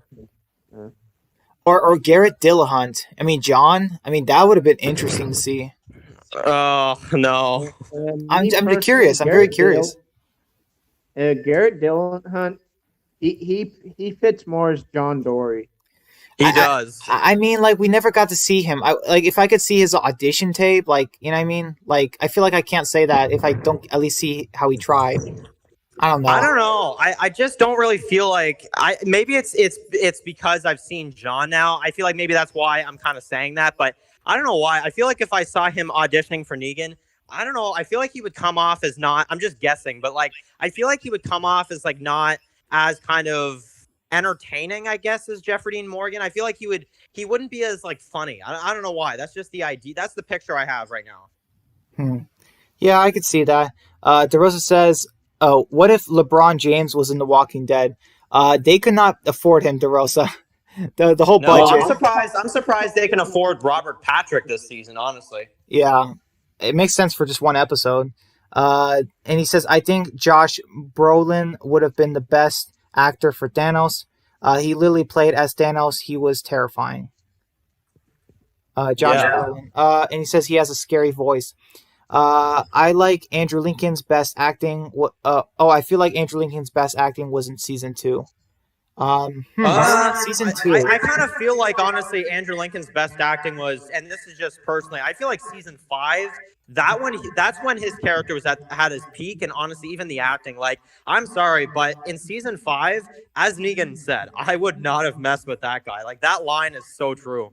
Yeah. Like, hey, N. Yeah. I know Rick is your favorite character, but he doesn't look a lot like comic Rick. Honestly, that's one of those comparisons where even though I love comic Rick, like Rick in the comics is also my favorite character, and I love his character for what he is in the comic. But in the TV show, I'm actually okay with Andrew Lincoln. In my personal opinion, I actually think Andrew Lincoln beats comic Rick for me personally, and I just think that I don't know. There's just more to him. Andrew Lincoln, that dude blows me away. I'm sorry, he just does. He's amazing. Yeah. It's kind of the same thing with Shane. TV Shane didn't look that much like comic Shane. Yeah, that's true. But I mean, even that's actually another one. Like Andrew Lincoln, I feel like he just kind of outdid the comic, and definitely with Shane, I feel like John Bernthal outdid that comic Shane. Yeah, it doesn't matter if the actor really looks like the character. It matters how they portray the character and how long they can stay and do that character. I mean, Carol's a good example. I mean, look at comic Carol and look at TV Carol. Like Yeah. DeRosa says, "OMG, I meant Negan." Josh Brolin for Negan. Oh, okay. And he says, "My opinion, show Rick is way better. Andrew Lincoln is Rick, honestly." Yeah, that's true. I don't care that he doesn't look like. I don't care that he doesn't look like comic. Rick. Imagine if we got if Rick left The Walking Dead in season 2 because the actor who looks like him, exactly like him, is like, "No, I'm famous now. I want to do something else." I'm not going to point any names, but you probably have an idea who I'm talking about. But like, imagine how hard that would have been. The main lead leaving in season 2 because he's famous now. It's like, come on, like it's like, oh, that would have been so bad. Because I know we all don't like Carol in season 10, but I mean, comic Carol was just so pathetic, and she was such a terrible character, and just I'm so glad they didn't implement comic Carol in the show. No, I'm grateful for Melissa McBride. I mean, I know we don't like Carol too much in season 10, but I still think the actress knocks it out of the park. Yeah, definitely. All right, so we're almost done with the episode. We can just go through it really quick. So, we have Dwight mentioning, he didn't even mean to shoot Denise, which, I'm sorry, I don't buy that one bit. Because, like, Daryl was literally in front of Denise. There's no way by the angle he could have gotten Daryl. Like, you know what I mean? So, like, because he was in the woods, so, like, I don't buy it. So that's one thing. I actually kind of believe him, to be honest. I think that he thinks in his mind that if he can take out Daryl, that he can, I don't know, it's like take his vest or something. Like, I don't know. I actually do think he was aiming for Daryl, and I think that he just more so rubbed it in his face. Like, it's like, you got lucky, dude. Like, you're lucky now, but just you wait. Like, I don't know. I kind of think that he did mean to shoot Daryl. It kicks, I guess, like he said. I don't know. It's still just weird to me because like Dwight from the way the shot is, Denise gets shot. He would have literally been behind Denise in the woods, and he would not have had a decent angle on Daryl. Not that I can think of. So I don't know. That part kind of Yeah, that's true. so I don't know. That's why I couldn't really buy it. And we have the part where we get the moment where Eugene, bites Dwight, and the characters, Abraham comes in. They're shooting, and we have Dwight running away and shooting back. And I'm guessing he's the one that shot Eugene because we see that Eugene has been shot now. So I'm guessing it was Dwight that did it, but they don't mention it. Honestly, not to go too like far into the episode because we haven't made it there yet. But like honestly, I just found it so funny. Like Abraham's just like, you know how to bite a, you know what? Like I mean that with 100% respect or whatever he said. I'm just like, man, I don't know. That just made me laugh. Yeah. Hey, Dan. Yeah. I know this is a bit controversial, but I know you hate TV Lori, but me personally, I prefer the comic version. Honestly, I kind of actually think that, yeah, but it's kind of weird that I'm about to say this, but I actually think even though Sarah Wayne Callies isn't like the best actress on this show, I don't think she's the worst either, though. So I don't know. I actually think maybe TV Lori in some weird way is actually better in my opinion. I think that I don't know, comic Lori. I may have actually hated her more to be honest. At least like Brian and even Matt said too. Lori was kind of decent in season 1, kind of, but more in season 3. It's just the season 2 Lori is what I can't stand. I just could not stand her in that. But I actually think maybe TV Lori might be better for me. I just felt in the comics she wasn't as mean as the show version was.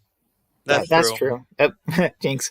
DeRosa says, let's see, the show is better than the comics in certain areas, DeRosa, and in certain areas. Dan, you said honestly, I'm always gonna go with the show just because that's what I started with, and that's kind of the show is what brought me to The Walking Dead. So it might be a little bit of an unfair comparison, but I'm just gonna pick the show because I don't know. I feel like Daryl and some of the other things are, and Carol too. They're just kind of some good additions to me. Yeah, I'm mixed with both. I love both, I think, evenly. Maybe the show just a tiny bit more because of the actors. Yeah, exactly. Kind of the same thing with me. I watched the show before the comics. I think I got into the comics around like 2015, somewhere around there. I actually got into the comics like it's crazy. I literally did like a huge binge of The Walking Dead back in 2013 when I started watching The Walking Dead because I literally watched the first 3 seasons on Netflix and then like I said before season 4 came out, I just like binged a bunch of the comic too. So I don't know, 2013 was just like the year of like me getting into The Walking Dead. I just like went through everything, the TV show and the comic. Let's see. Also, I find it crazy how the comics there's literally a death in like every volume.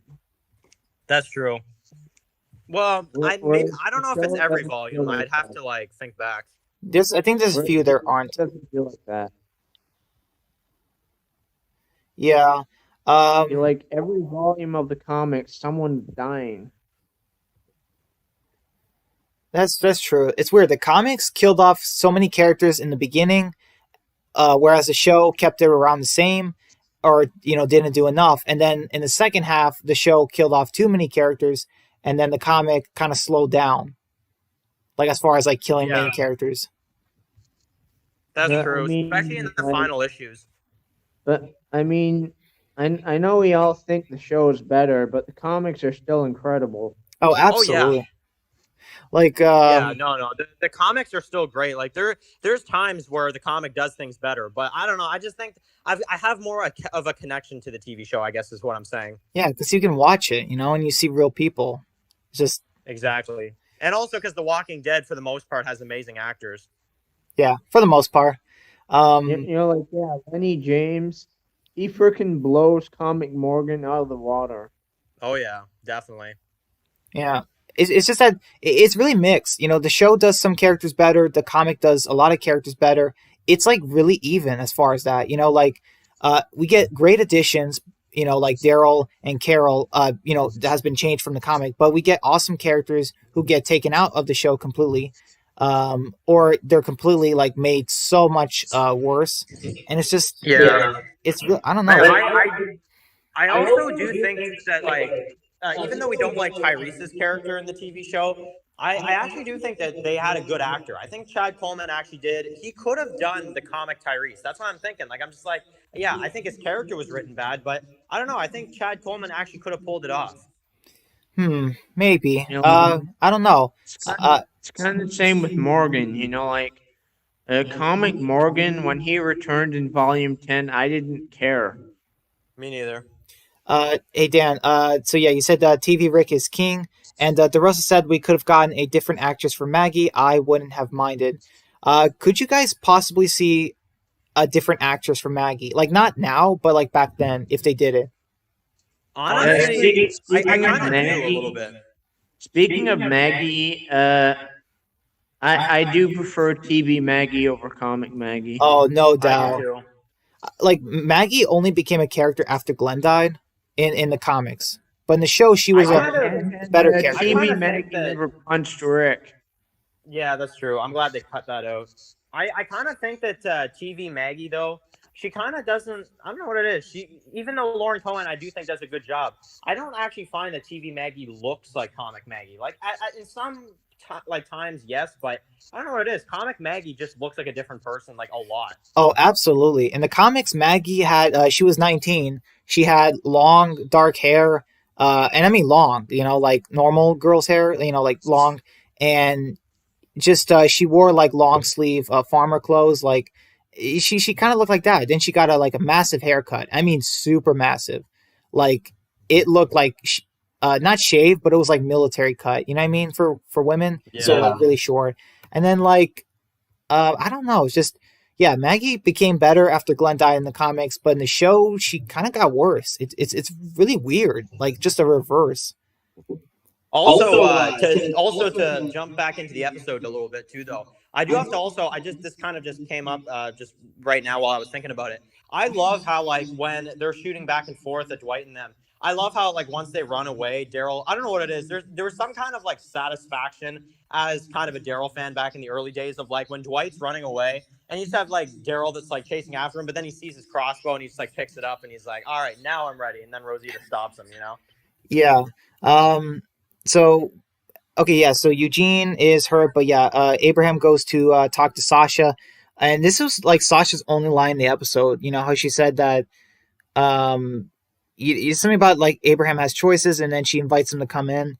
You know what I mean? Like that was really it for Sasha, and then we have Daryl and Carol. They're burying Denise. So this was weird. So like when Eugene gets shot, they leave Denise behind, her body, but then Denise's body is in Alexandria. Like, you know what I mean? Did that feel weird? Because like they had to It have. did.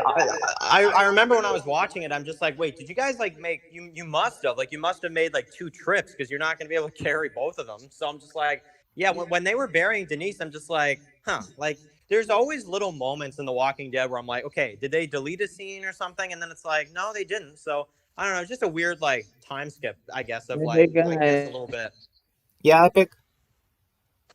There is also one thing they skipped in the show.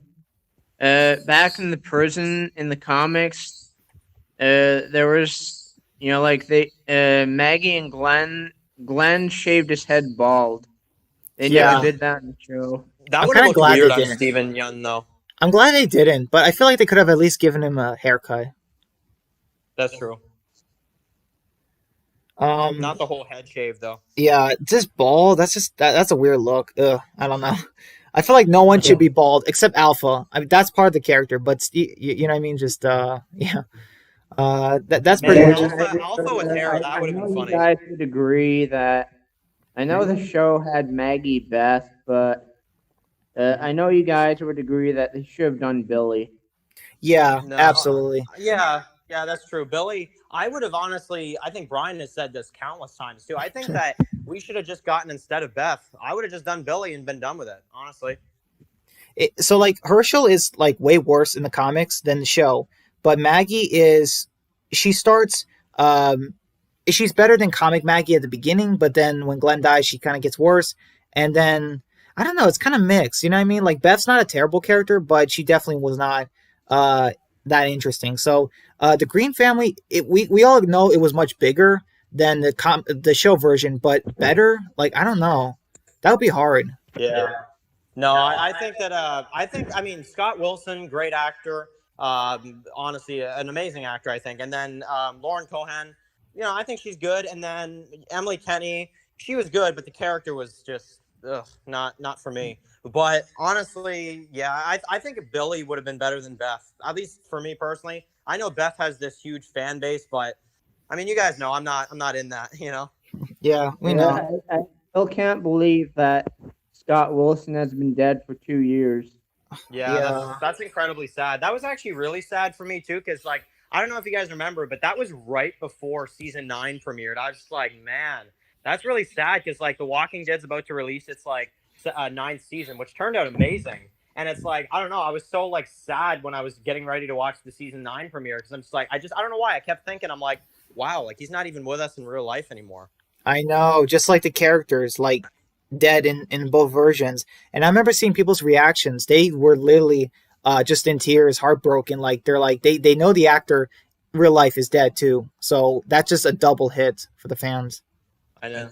Yeah, that's true. I remember I made a video about it and it was just like a day before the season 9 premiere and I'm just like, man, like I was like, yeah, like I was like are you guys excited for season 9? But I remember I just kept thinking I'm like, yeah, but it's like I don't for some like reason the hype just kind of like slowed down a few days before unfortunately because of that news. It's really sad because I'm just like, man, Herschel, man, just what a great character and a fantastic actor. Absolutely. Yeah, Scott Wilson, he made Herschel one of the most beloved dead characters in the franchise. Definitely. I think so too. Unlike in the comic where I don't think anyone mourned for him, like as far as the fans. The rest. Honestly, though, I will say one more thing just before we go, before we like reach the end of this episode.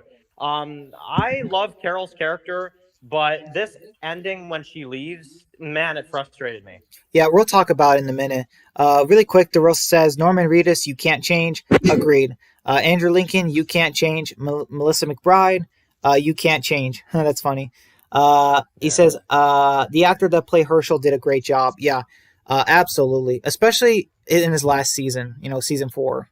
I like season 9, season 4. I don't know which one you can technically say is the last season, but like I don't Season know. 9 for me. Yeah, I feel like season 4 because that's when the character actually died. But yeah. Okay, so we're getting to the ending now, and this is the part I didn't like either. You have Carol deciding that well, first off, so Daryl is burying not Beth, sorry, Denise by himself, and Carol's just like sitting there with the shovel, and like Daryl's the one who's just doing all the burying. I don't know. It's It just would like have been honestly really funny if Daryl just like looked at like Carol and he's just like, "Are you gonna help?" Or like, just something funny like that. And you know what's weird? We never got a scene where Rick thanked Denise for saving Carl's life. Like we never got that, or like a scene where he acknowledges that, like, yeah, she saved Carl's life, or at least Carl too. We kind of owed her, and like she just died. Like they never really addressed that. Actually, they did back in season 6, episode 10. When you remember when they were running after Jesus and stuff, and like they took a break and they got like some of the sodas and stuff. And I remember like Daryl was like, yeah, like this was a request from the doctor, and Rick's like, whatever she wants, and he's like, she saved Carl's life. So they did throw in that line, but I do agree. Maybe Rick should have actually like talked to Denise about saving Carl. Yeah, or Carl acknowledges that like she died. Yeah, But yeah, that's true. I do remember that line. Thank you. Yeah. Like I've always been a huge Carol fan, but me personally, second half season 6 and season 7, I was just getting so annoyed with her. I do agree with that. I think that the cabin thing, the whole I have to leave because I can't kill anymore. Like I do actually think it's realistic that somebody like eventually with just how many people they kill, it would kind of catch up to them. So I actually do think it's a realistic idea, but it just makes the character like it's not really an unrealistic decision, I would say, but it just makes the character look bad. Like for those seasons, I do agree. Season 8, she got better though. I'll say that. And season 10, Carol, she was pretty decent. But season 10, Carol, went back to being annoying. Season Yeah. 10 Carol is the worst for me. I don't like Carol in season 10 at all. I like her in the finale because like she has that really cool scene with Lydia, but man, I hope that in these additional episodes that they can just kind of correct her character, I guess. Like season 9 Carol, how'd you feel about her? Oh, I loved her. I think season 9 Carol was great. I actually really do love season 9 Carol because they have it to where it's like she, this entire series runs through and she like doesn't really have a reason for why like she's doing this aside from like the group and her friends. But I do love the idea of Carol in season 9 being like, she has a family now. Like she's married to the king. She has a son she needs to protect. So it just kind of gives more of a reason for why that character, blows up or like, puts lights the saviors on fire and stuff like that. So I don't know. I love season 9 Carol. I mean, I understand why Carol in season 10 was the way she was, because in a way, Alpha did destroy her family. Yeah, that's true. It's just I don't know. I feel like they took that revenge story and I feel like they just took it too far. Kind of like Tara in season 8, honestly. Yeah, it was a whole season kind of thing, and it's like, I don't know. I mean, the Like season is long, you know. I felt bad for Carol. Like, do you guys remember back in the cave episode when she kind of just cries in front of Daryl and she's like, "She killed my boy." I'm just like, oh, okay, like yeah, I hear you on that. But then it's like, but then she just keeps doing things that it's just like, come on, man. Like, I'm sorry. Anything that happens to Connie with Virgil, I'm gonna hold her responsible.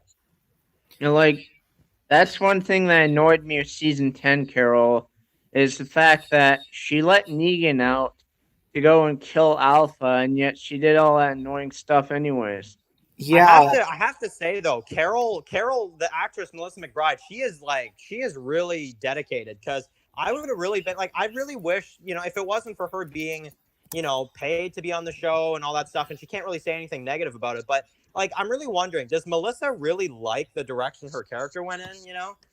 I feel like they have a right to say they don't like where the character's going because you can't just fire them because they say that. You need them. I feel like Norman Reedus, honestly, I think Norman Reedus didn't like season 8 Daryl because did you guys notice that in season 8, Norman Reedus was like, yeah, I'm on The Walking Dead. But then season 9 came up and like in all the interviews once season 9 was going on, he's like, yeah, guys, season 9, like Angela Kang brought this whole new life to it. And it's like, I don't know. I feel like in other words, he's like, my character's so much better now. But do you get what I'm saying? Is that, like she let Negan out of the cell to go after Alpha, Yeah. and then she still does all that annoying stuff anyways. Like, Carol, what are you doing? I didn't honestly. I know not everybody loves Negan, but I was actually on Negan's side when she's like, "I'm not going back, not yet." And it's like, and she's like, "I need to be alone. That takes time." And I'm just like, "Yeah, are you kidding me? Like, I'm on team Negan on that one. I'm just like, you got to be kidding me. Like, I did all this for you, and you're just gonna like leave me out here? Yeah, so was I. I was on Negan's side too. Yeah. I was like, Carol, what are you doing? Really quick, I'm gonna read the chat real quick and just finish up the episode. DeRosa says to me, DeRosa said that's epic, so Rick is an amazing character. I'm not really sure what you mean. He said it's all good though, guys, and he says, what if the Walking Dead fights were like a WWE fights? I mean, we could use them. We could use them for the Negan and Beta fight. Honestly, I mean, that would have made things better. Yeah, we definitely could have used that kind of fight for them. Absolutely. Can you imagine like chairs and stuff, just hitting each other with chairs? Honestly, seriously, I don't even care if they're just random chairs out in the street. Just give me some kind of fight. Like honestly. Yeah. Like That's me funny. personally, I love Rick. He's a great character. But the only times I didn't like Rick were in 7 and 8. I liked Rick in season 7 because I understand how he's scared after all the people he's lost to not fight back. It actually is kind of realistic for me. But the part I didn't like, I actually only didn't like Rick in season 8. I liked season 7 Rick because I understood where he was coming from. But season 8 with the whole like, I'm gonna go back to the junkyard group for like what the 50th time, and I'm giving you my word. I'm giving you my word, and there's not a lot that's worth much these days. But a man's word, it's gotta mean something. And then you cut to like what 5 minutes later, and it's like he just looks at Morgan. He's like, okay, let's do it. It's like, dude, come on, man. Yeah, that was not a good time for the character. So really quick, we're almost done with the episode, guys. So we have Carol, talking about the whole thing. she wants to leave, and she leaves a note for Tobin, and it's like, wow, she left. I'm just saying, I knew she was kind of doing a relationship thing with him, but it's like, really, Tobin? It's like, you think Daryl would have gotten that note, but I don't know. It's like, but she says like how, I love you all, I do, and I have to kill for you, and I can't, I won't, but she'll do it for herself, so that's kind of weird. And then she mentions how we have things to protect here, people will want that, and that's why I kind of have to leave.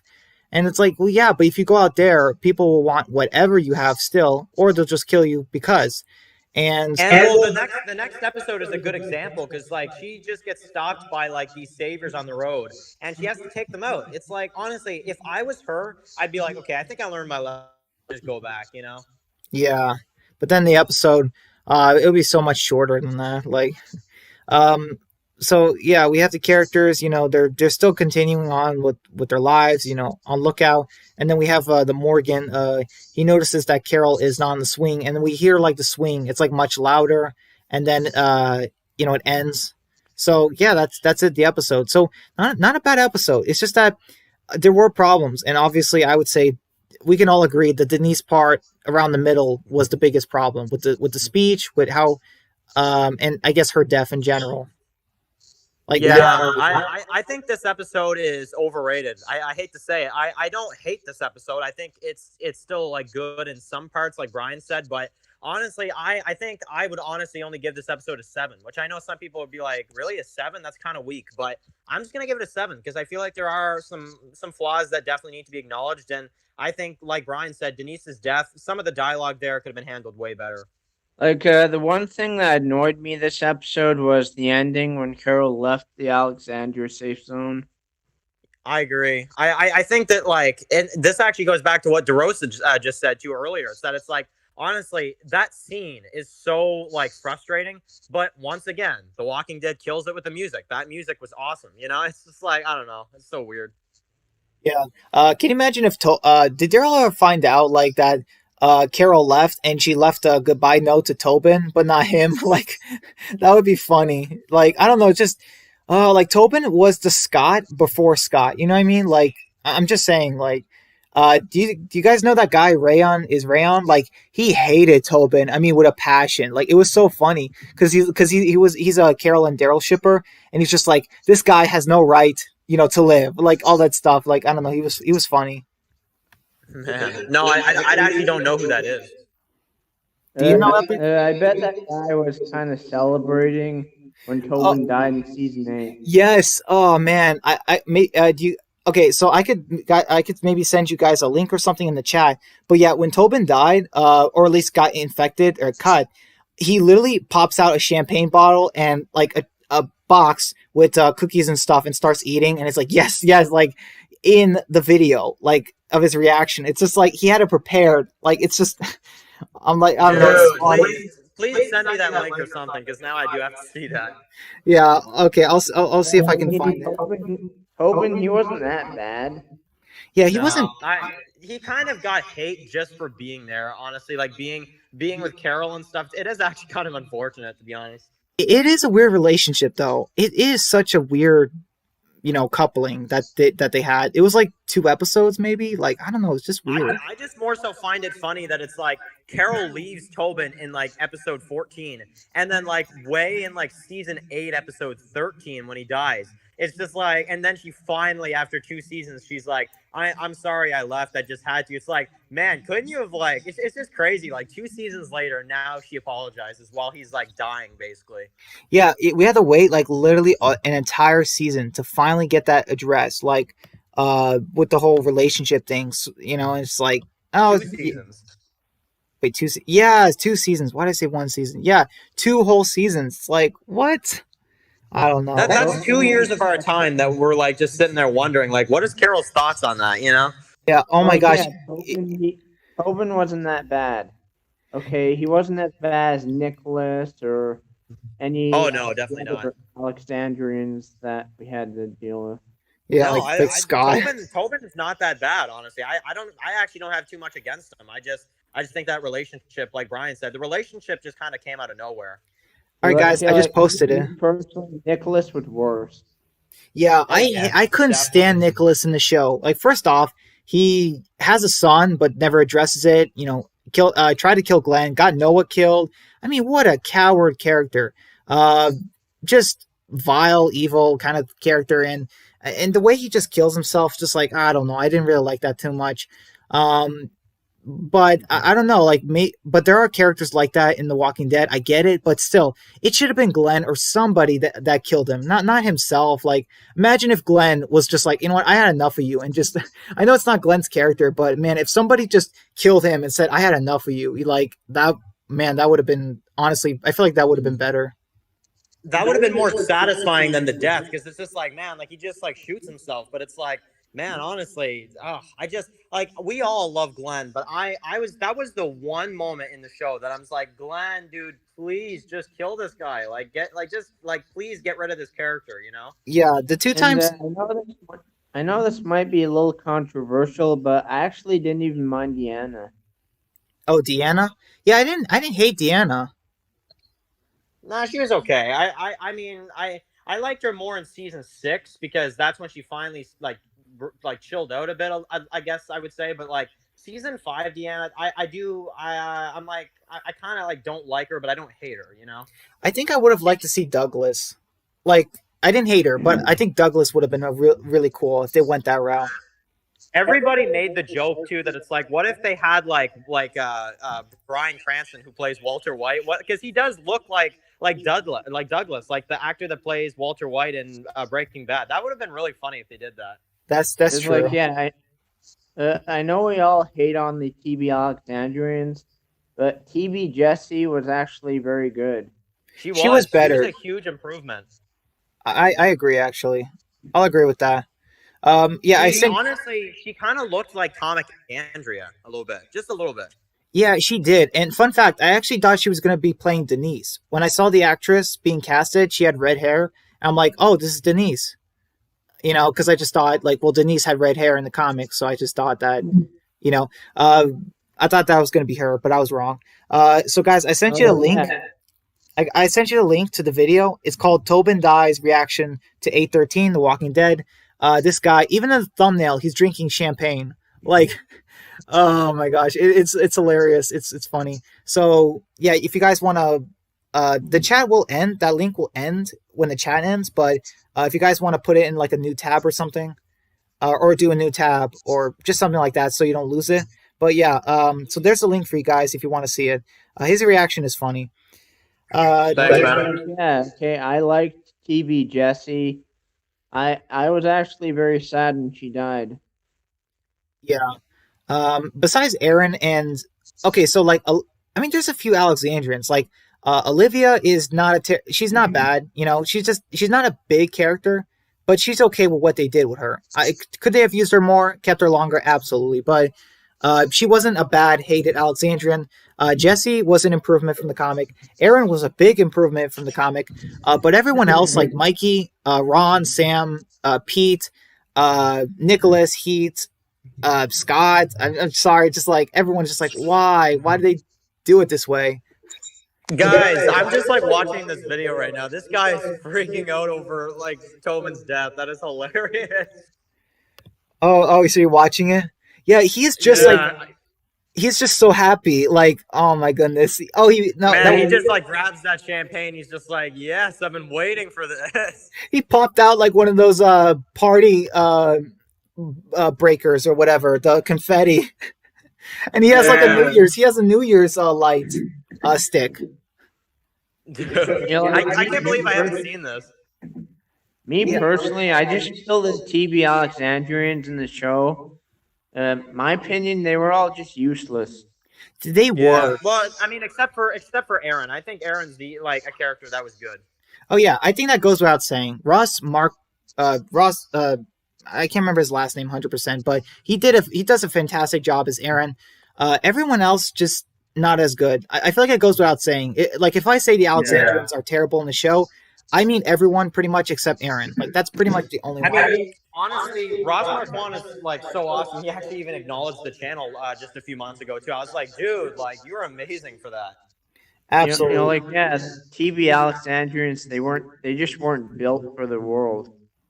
They Yeah, weren't. In the that's comic true. books, they were willing to accept it, but in the show, they were not at all. Like, that's what's crazy. The show just made them so much worse. Like, in the comic, they're like, yeah, this guy Rick, we'll listen to him. But in the show, they were just running away, like everything. They were just so bad. Like, at fighting, just everything. They were really bad. Especially Carter too. That oh man, that's another Oh, character I could not stand.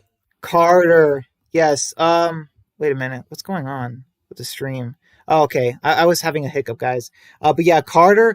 Oh my goodness. What even was that with Carter? Like, he was in one episode and was like, I'm gonna take this place back from you. He can't even kill one zombie or get one zombie off of him. How is he gonna overthrow Rick? I'm sorry, just it's like That's not even my biggest problem. My biggest problem is actually something that's not even a part of the show. It's off. It's like it's behind the scenes. They literally try to make it seem like this guy has been here since the characters have shown up. Like at least with Heath, it works because he's like, my team has been on a run for like the last week or something. But it's like Carter, it's just like, wait, I've been here the entire time. It's like, dude, no, you haven't. Like I don't know. yeah, I absolutely agree. With Heath, it kind of works somewhat. His excuse still is not the greatest, but with Carter and Denise, it's like, where have you guys been when Rick's group came to Alexandria? Where were you at the party? Where were you when Rick fought Pete? Where were you when Rick executed Pete? I mean, the whole community was there. Guys, I just read DeRosa's comment. He just said first one was The Walking Dead has terrible background characters. Agreed. And then the other one is except Scott, he's amazing. Why is he amazing, Rosa? Please tell me. Is it because Yeah, he's please. We unkillable? need details, man. Yes, please share your amazing knowledge with me. How is he amazing? You don't have much to work with either, DeRosa. I mean, just saying. Like, You know, that's the problem with the TV Alexandrians. In the show, they were weak. definitely. Let's see. DeRosa says, "What? Okay. You see Rick do RKO on Negan. RKO? I don't know what that is. I guess it's like a move or something. Yeah. He Yeah, says, that would actually, yeah, that'd be kind of cool. what if The Walking Dead has sports commentators commentating the show? Yeah, that would be pretty funny if we just went through an episode and I paused it every little bit in a live stream and we just talk about certain scenes. That would be kind of funny. Like, Honestly, you know, the funniest one for me, because honestly, this fight is so pathetic anyway. But like, honestly, imagine like a commentary during the fight with like Rick and Negan in the season 8 finale. It's like, okay, now Negan is hiding behind the tree, but Rick is running up. What is he going to do? Like, you know.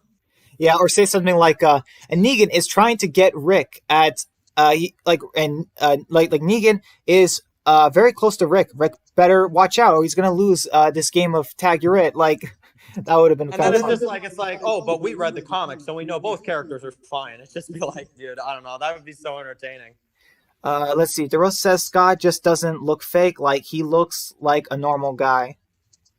I mean, I don't know. I don't think everyone. I don't think some. Okay, some characters might look a little fake. Like, Ezekiel, Princess, yeah, and Negan. They're a little out there as far as like realism in terms of looks and how they act. But like, Especially Princess. yeah, but Scott, like, he's not.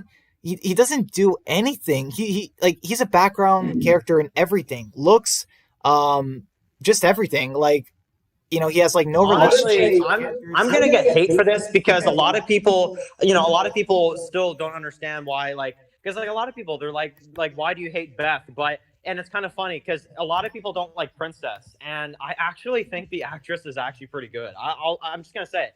I think that Princess, like, I don't love the Princess in the show, but compared to the comic, I actually think TV Princess is pretty good so far. Yeah, TV Princess has been killing it. Yeah. DeRosa, your link didn't work. So DeRosa sent us a link, but it's not working. DeRosa, I think only I can make that link or send a link to you guys, and you guys can watch it because I'm the host. But I can click on it. Oh, you can? Yeah, I tried clicking on it, but it didn't work. It's called Everything Wrong with The Walking Dead Season 2, Part 1 out of 3. Okay, yeah, I've seen that guy. Let's see. He says, DeRosa says Scott is a casual. Okay, I know Dan's gonna disagree with me, but the only time I didn't like Beth was in season 2. I Um, mean, I just didn't think Beth had much of a point to her in season three, and then season four, she just was this like nuisance in my eyes, and then season four, and then season five, that's actually when I liked Beth. Like season five, I was like, yeah, you know what, her character's actually not too bad, but then it's like she just dies, and also it was hard to like her in season five even still because the storyline that she was in was so bad, you know. it was. You know, I think the second half of season 4 was like the worst for Beth in terms of It characters. was. The Russ And that's says one of the biggest times where she got like screen time during season three and four. It's like, come on, man. the Russ says he Scott had that church scene though. Oh yeah, where he told Rick. Uh, he asked Rick that question, right? Something about the saviors, right? The one scene he questioned Rick or something, right? Like that's it. Yeah, well, there was that one scene where he looks at him and like, cause like Rick's trying to look for the two guns that are missing, and he's like, "Do you have them?" And Scott's like, "No, wish I did." It's like, dude, come on, man. hey That's it. Brian, Yeah, pick. I find it crazy how Scott never got another line after that, like until like season 10. Yeah, I Yeah, mean, we all have to remember the very famous "Come on, Judith." I mean, that is the best line of season 10, no doubt. yeah, absolutely, totally. DeRosa says Scott motivational video. Oh wow, are you clicking on that, Dan? Is it the tribute? Yeah. Is it the tribute that Walking Dead Heart made? Hang on, I'm trying to click on it. Yeah, it is. Oh wow, you actually guessed it. Yeah, it is. It's the tribute of the Walking Dead Heart. Man, I have to say I love this because it's like Walking Dead Heart. He has like 139 likes. Like I love all those people for liking that video. Yeah. Also, Dan, Yeah. congrats on 900 subs. Oh Thank yeah. you, man. Congrats, Dan. Yeah. I didn't get a chance. I was working today, and I had to deal with a lot of stuff, getting ready for school, shopping, and I didn't get a chance to check out how many subscribers you had. So yeah, man, congratulations, man. You earned those 900 subs. Thanks, guys. I don't know if it's ever gonna happen, but I kind of like part of me doesn't, but like I don't know because I do like being a smaller channel to kind of be able to really interact with everybody. But one day, man, that 1K that would be insane if we could get to that. Oh, absolutely. Probably by sometime this year. Yeah, that's what I. And Yeah, hey, I Dan, feel like that's probably what is going to happen, but I could be wrong. I don't know. hey Dan, Yeah. are you a fan of the PT channel? I I mean, not to. I don't hate him. Like I don't even really dislike him. I feel like with the spoilers, it's just not something I can watch because I like going into The Walking Dead without any spoilers. And unfortunately, this guy has kind of spoiled the show for me a few times in a video that didn't even say spoiler warning. So I don't know. I don't like I watch him every once in a while, but I kind of try to stay away because he does cover a lot of spoilers. So he's okay in my opinion. He's not like terrible. He's not great either. He's a decent channel, you know. Yeah. And another channel that I think is okay, but the one thing I don't like about him is Super Videos Entertainment. One thing I don't like about him is his streams are way too short. Yeah, yeah, that is true. I actually don't mind him. I don't know what it is. I feel like his videos sometimes like he did one about Morgan for season 6 and he really did cover some like misleading informations. I don't really watch a lot of his videos unfortunately. Yeah, that was the thing about Super Entertainment videos. I could never be on time for his streams because he did them kind of like randomly, like there was no build up, and he does a lot of reaction videos. So I don't know, like he helped inspire me a little bit, but I decided that like I just wanted to focus on streams. Like that's what I wanted Yeah. because like I Ronnie mean, is like and Brian gives us like usually like a couple days notice before you do your streams. Like that's good because then I can if I'm doing something or whatever I can know ahead of time. Like okay, I'm like that time of day I'll be able to join the stream. But streams that happen just kind of like randomly, it's like oh well I'm doing something right now. It's like I can't join it. So it's better when we get a heads up. absolutely. You know what? I agree. I agree, but yeah, his streams are way too short. Like, like you'll join a stream and then like 50 or 60 minutes later, he'll just end it. I mean, it's not terrible time. It's just, yeah, I agree. It could be like at least like to the very least an extra like 20 30 minutes, you know. Uh, you know what's funny? The Walking Dead Heart actually told me when I suggested the Ken tribute. I think he said, or she, honestly, I don't know the uh who the creator, if you know it's a girl or a guy, but Hart told me how the Ken tribute was like the hardest to make because like he had like so little screen time. Like it was only I like a could see minute. that because I mean, a lot of that tribute was just like Gregory and them saying like how good he was and stuff, you know. Yeah, Like, absolutely. my opinion, nothing will beat your Alicia tribute. Thanks, man. I appreciate that. Yeah, I Yeah, still and watch it. I haven't really seen like I haven't seen many tributes for Alicia that were honestly that good. I feel like Alicia, she's kind of a neglected character when it comes to tributes, to be honest. Oh, actually, Dan, if you look up Alicia tributes, there's like tons of them. I really think you'll Well, find like tons no, of them. no, but like none of them that really like I don't know. I just feel like yours like felt more true to the character and who she is, and it's also more up to date. The ones I've seen, I'm just like I don't know. They just aren't the kind of quality you did because you actually like included scenes that made more sense for that tribute. Exactly. That's why I did the tribute. I just love the song more. Or like I heard the song years. It's been building up in my head. And I'm like, man, there's gotta be a tribute with this song. And there wasn't. So I made my own. And I knew the song was perfect. So that's why I don't really do tribute videos. Cause like um I gotta know the song and then the character. Or know the character and the song comes. But like I don't really have time to like listen to multiple songs over and over again. Cause I don't know. But yeah, you know what I'm saying? Like I felt like that song was perfect, but for other characters, Oh yeah. I don't know how I can do. I don't know if I can strike, something like that again. DeRosa says, "Wow, what a legendary line." Yeah, Judith, come on, like, yeah, that was an amazing line by Scott in season 10. It sure was. He says, You know, like Scott's. that has to be the reason why he's lasted so long. Is Oh because yeah, he has definitely. Scott They kept him Gimpl's around first just for him to name. say that. Uh, yes, like it had to be that. It had to be him to say that line, not anyone else. Like it couldn't have been anyone else, like Rosita or someone. They couldn't use her to say that line. The That fact has that to be why he's lasted so long because he has Scott Gimple's first name. definitely. The rest says Scott's gonna get bit. Then he's gonna be like, "Go on without me." Then Daryl is gonna be like, "We were never planning on staying." Oh, if Scott got T Dog's death, like imagine. Obviously, he wasn't back then, but like imagine if he got a death similar to that, and he's like, "Go, Carol, go," and she's already gone. It's like, you know what I mean? Like she didn't hesitate at all, like the way she did with T Dog. Like, oh man, that would have been funny. Yeah, that would have been honestly that's a I perfect know way you to guys, describe you how know, Scott should go out.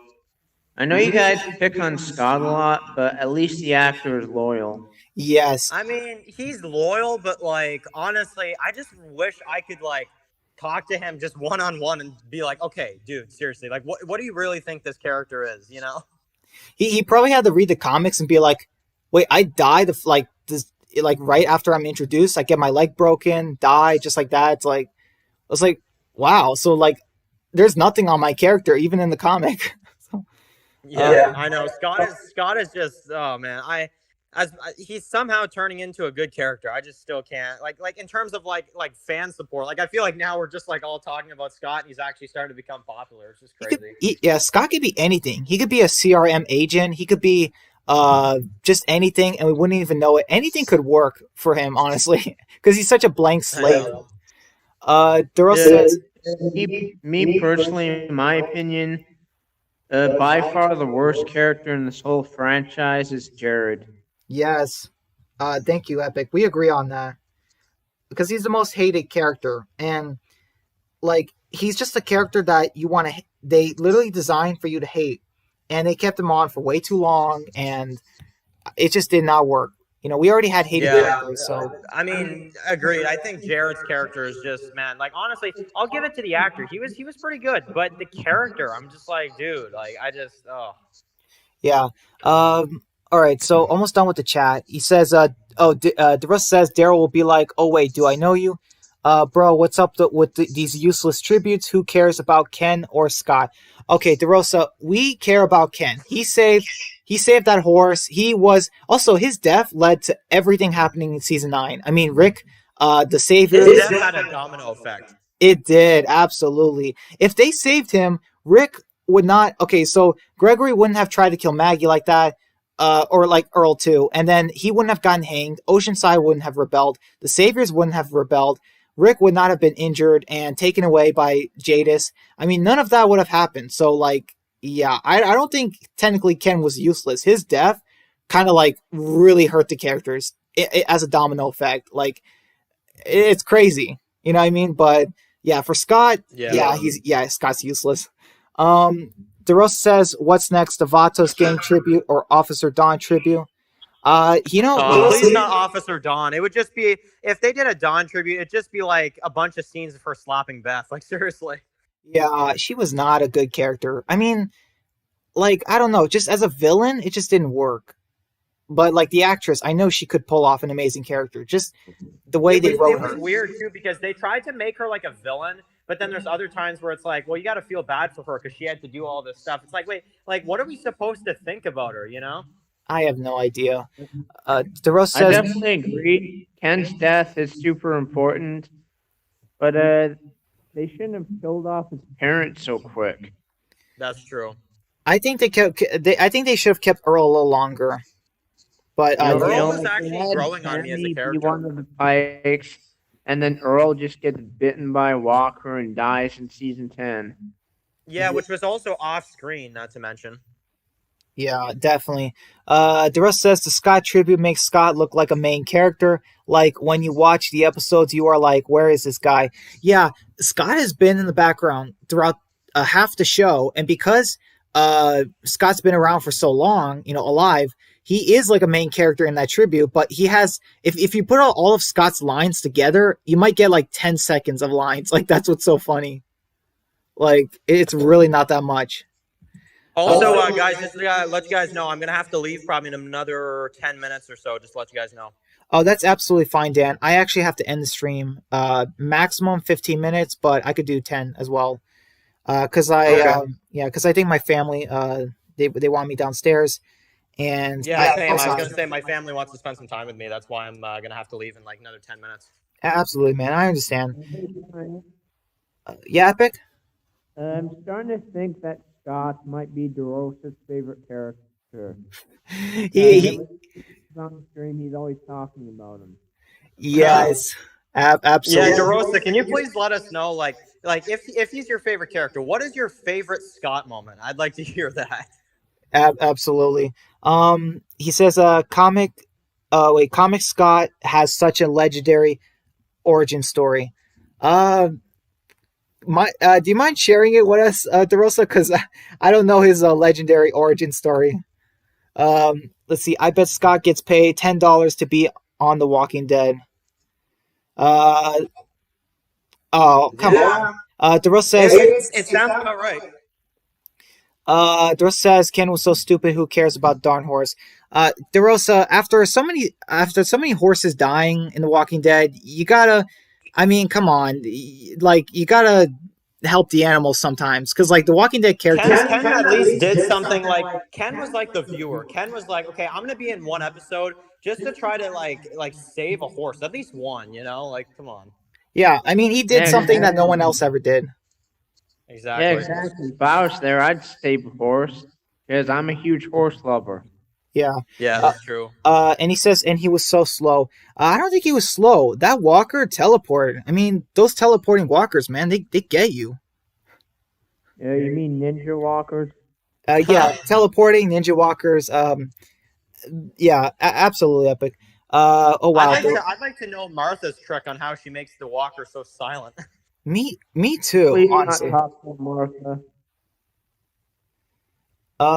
Let's see. DeRosa says, "What if Scott was the highest paid actor on The Walking Dead? Then he is not worth the money, DeRosa. He is not worth the money if the budget is down because of him. He is not worth it. Seriously, keep the money and just like I don't know, introduce more characters and pay them or something. I don't know. Or help the show, help the Negan and Beta fight. do the fight over and over again until it's perfect with the money. Just It's just like big reveal. It's like that's why like the season 10 finale suffered so much, because they had to pay Scott to be in it or something. yeah. He says, "What if Scott is writing the history of Alexandria?" Um, I don't know. I mean, honestly, since he's pretty much besides Aaron, the last Alexandrian left, he probably is. That would actually make him useful, definitely. I like the part when Scott was in the war. Wait, what epic? I kind of did feel bad for Alexandria because they really did it. They really did get screwed over hard. Yeah, Yeah. not just in the show by the writers, but man, they got brutalized by everything. The wolves, the saviors, and No Way Out. They kept losing people over and over again. And then yeah, Rick's group lost some people a little bit here and there. But the Alexandrians, they took a massive beating, and that's why Aaron and Scott are like the last ones left. Like yeah, I felt sorry for them because once Rick's group arrived at Alexandria, they just got wiped out. Pretty much. That's just absolutely crazy. They never really said how many Alexandrians live in Alexandria. The wiki makes it seem like there's like 100, but really I think there's I like disagree with that. yeah, there's no way there's 100 Alexandrians. I doubt it. I think there was like 30 or something. Or There's 30. like one or two of them walking in the streets during season 5, like, you know. Yeah, it's pretty bad. Real quick, DeRosa says, I like the part where Scott was in the war shooting and missing everything. Yeah, I don't know if Scott was able to kill a person on screen. He was He shooting. wasn't even aiming. He just pointed the gun up and hoped for the best, you know. I know he aimed it over his head. I don't know. I don't have eyeballs or like over my head, so I don't know how he is shooting. But yeah, I don't know how he's doing that. And he said we should make a show with Tobin, Scott, and Ken. DeRosa, if it was just a Ken prequel, I would watch that.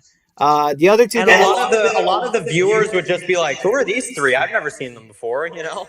yeah, and he says the Walking Dead prequel. Yeah, I would watch a Ken prequel. The other guys, that not so much. No. If Scott is getting paid that much, no wonder the CGI is so garbage. Who the heck is managing this show? Gimple was managing the show for from season 5 to season 8 when it came to Scott. So, I mean, yeah. And he says, Scott gets way too much love in the stream. Absolutely, because you keep mentioning him, DeRosa. Guys, let's maybe take a second to like redeem all the Scott support. Let's just I'm just gonna say this like 5 times. Daryl. There we go. We've talked about Daryl now. Yes, exactly. Scott Gimple, he did fine in season 4 and 5, but season 6, 7, and 8 is when he started to go downhill. Definitely. Even though season 6 is what I think is, at least for me, it's the best season because it has my favorite episodes and my favorite characters in it. Season 9 is close though because the writing was just. We all like Scott Gimple, but he blew us away with No Way Out. Let's be honest. Yeah, and Not Tomorrow Yet. I love that episode. Yeah. DeRosa says, bro, Alexandria is a ghost town. Yeah, it is. And the wiki tries to make it seem like, there were 100 Alexandrians over time. Like, this Alexandrian was seen in this episode and he died in the war or something like that. And, like, they do it like 100 times. And it's like, there's no way there was that many people. It's just, I feel there might have been like over 50 or 40. I think there was like 30 or 40, like even less. Because some episodes, like in season 5, Alexandria is really a really small community. You know what I mean? Like not that many people. Yeah, that's what I don't get is the comics, the Alexandrians, they didn't get wiped out so easily. They didn't. They didn't. Let's see. DeRosa says, I bet everything is chilling until the survivors come around to bring their bad luck with them. Yeah. Alexandria was perfect. I mean, even Spencer kind of mentioned it. He's like, I had, my brother, my parents here. Rick's group came in and they all died. And Negan was like, so it's been peaceful here for years. And then Rick shows up and you're an orphan. That is the saddest story I ever heard. Like, I don't know. That part was kind of funny. But yeah, the saddest story I've ever heard is that they couldn't afford enough like extras for Alexandria. They could in season 5. Sorry, they couldn't in season 5, but then in season 6 they kind of were able to just a little bit, and then season 7 and 8 they had like tons more. It's like you didn't need the budget for that, you know? Like, It's like where these people come from. yeah, they should have used them for Like, Hilltop. me personally, season 7, episode 8, I was kind of on Negan's side. Okay, like Spencer's family didn't die when Rick's group showed up. Okay, it's just things happened, and you know. Yeah, Yeah, yeah, I that's agree. true. Uh, I mean, honestly, like as messed up as it sounds, Negan was actually doing a favor to Rick because he was taking out a threat that because like Spencer, like he was not going to let that go. Like Rick needs to die. Rick needs to die. And Negan did that in his viewpoint. Negan did that to like help Rick out. You know, as absolutely. messed up as it is. That's just the way the world. That's just the way the Walking Dead world is. Not everything is going to be easy. Yeah. That's true. Oh wow, DeRosa has a lot of comments. He says, "Wiki smoking crack." The wiki is not accurate. I will say that. Who counted the Alexandrians? T Dog?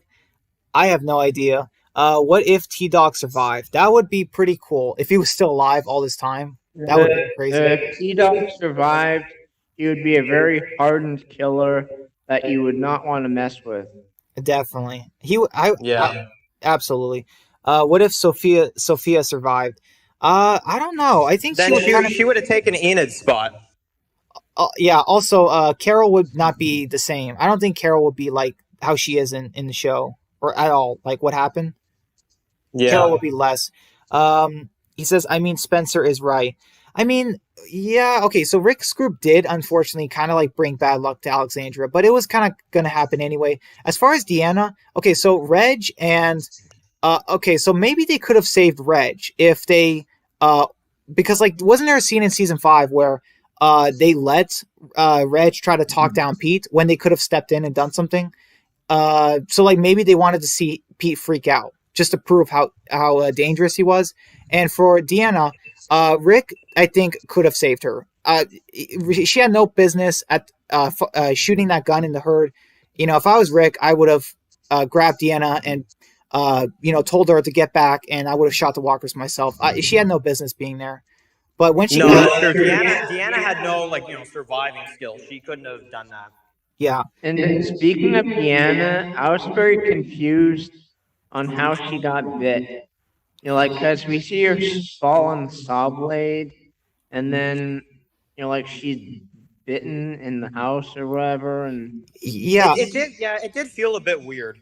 What happened was she landed on the walker, and the walker died, but she also landed on the saw, too. So she landed on both the teeth and the saw. So it's like... What a brutal death, though, honestly. Yeah. DeRosa says, why did they make Alexandria bigger? As far as people, I have no idea. He says nobody lives there. Yeah, that's true. Alexandria was such a ghost town for a lot of the seasons. She would probably be getting... If I was in the Walking Dead universe, I'd live in Alexandria. Me too. With those fancy houses and stuff. Me too. It's the best community, but not the best people. Unless Rick's group's in there. If it's just Rick's group, forget the Alexandrians. Just Rick's group. The 15 of them, that's perfect. Yeah, definitely. It kind of feels like sometimes there's only 15 of them. I mean, seriously. Yeah, definitely. DeRosa says, what if Spencer killed Rick and became leader? Daryl will kill Spencer brutally if he killed. Even if Spencer was able to kill Rick DeRosa, Daryl would have chopped him up like crazy. So, yeah. Yeah, Daryl would have never oh, no. Daryl would be like, okay, you're done. Yeah. And speaking of Spencer, I did not like him in the show one bit. I hated him. I think he was all right. As far as like how they adapted him, I think it was a pretty decent adaptation. I think the actor was pretty good. Oh, by the way, I am gonna have to go probably in like another minute here, guys. Okay, I'm gonna finish up here and end the stream, Dan. Thanks for letting me know. Let's see. DeRosa says even if he killed Rick, nobody respects Spencer like that. Definitely not. Deanna versus Beta. Yeah, Beta would totally win. Denise and Deanna versus Beta. Beta would still win. All right. Thanks for the questions. Thank you, DeRosa. That was a good way to end the stream. Yeah, that was Hey, good. Brian, Ben, Yeah, Epic, we gotta finish, but yeah. are you guys fans of Minecraft? Unfortunately, no. Minecraft's not my Not thing. really. Not really.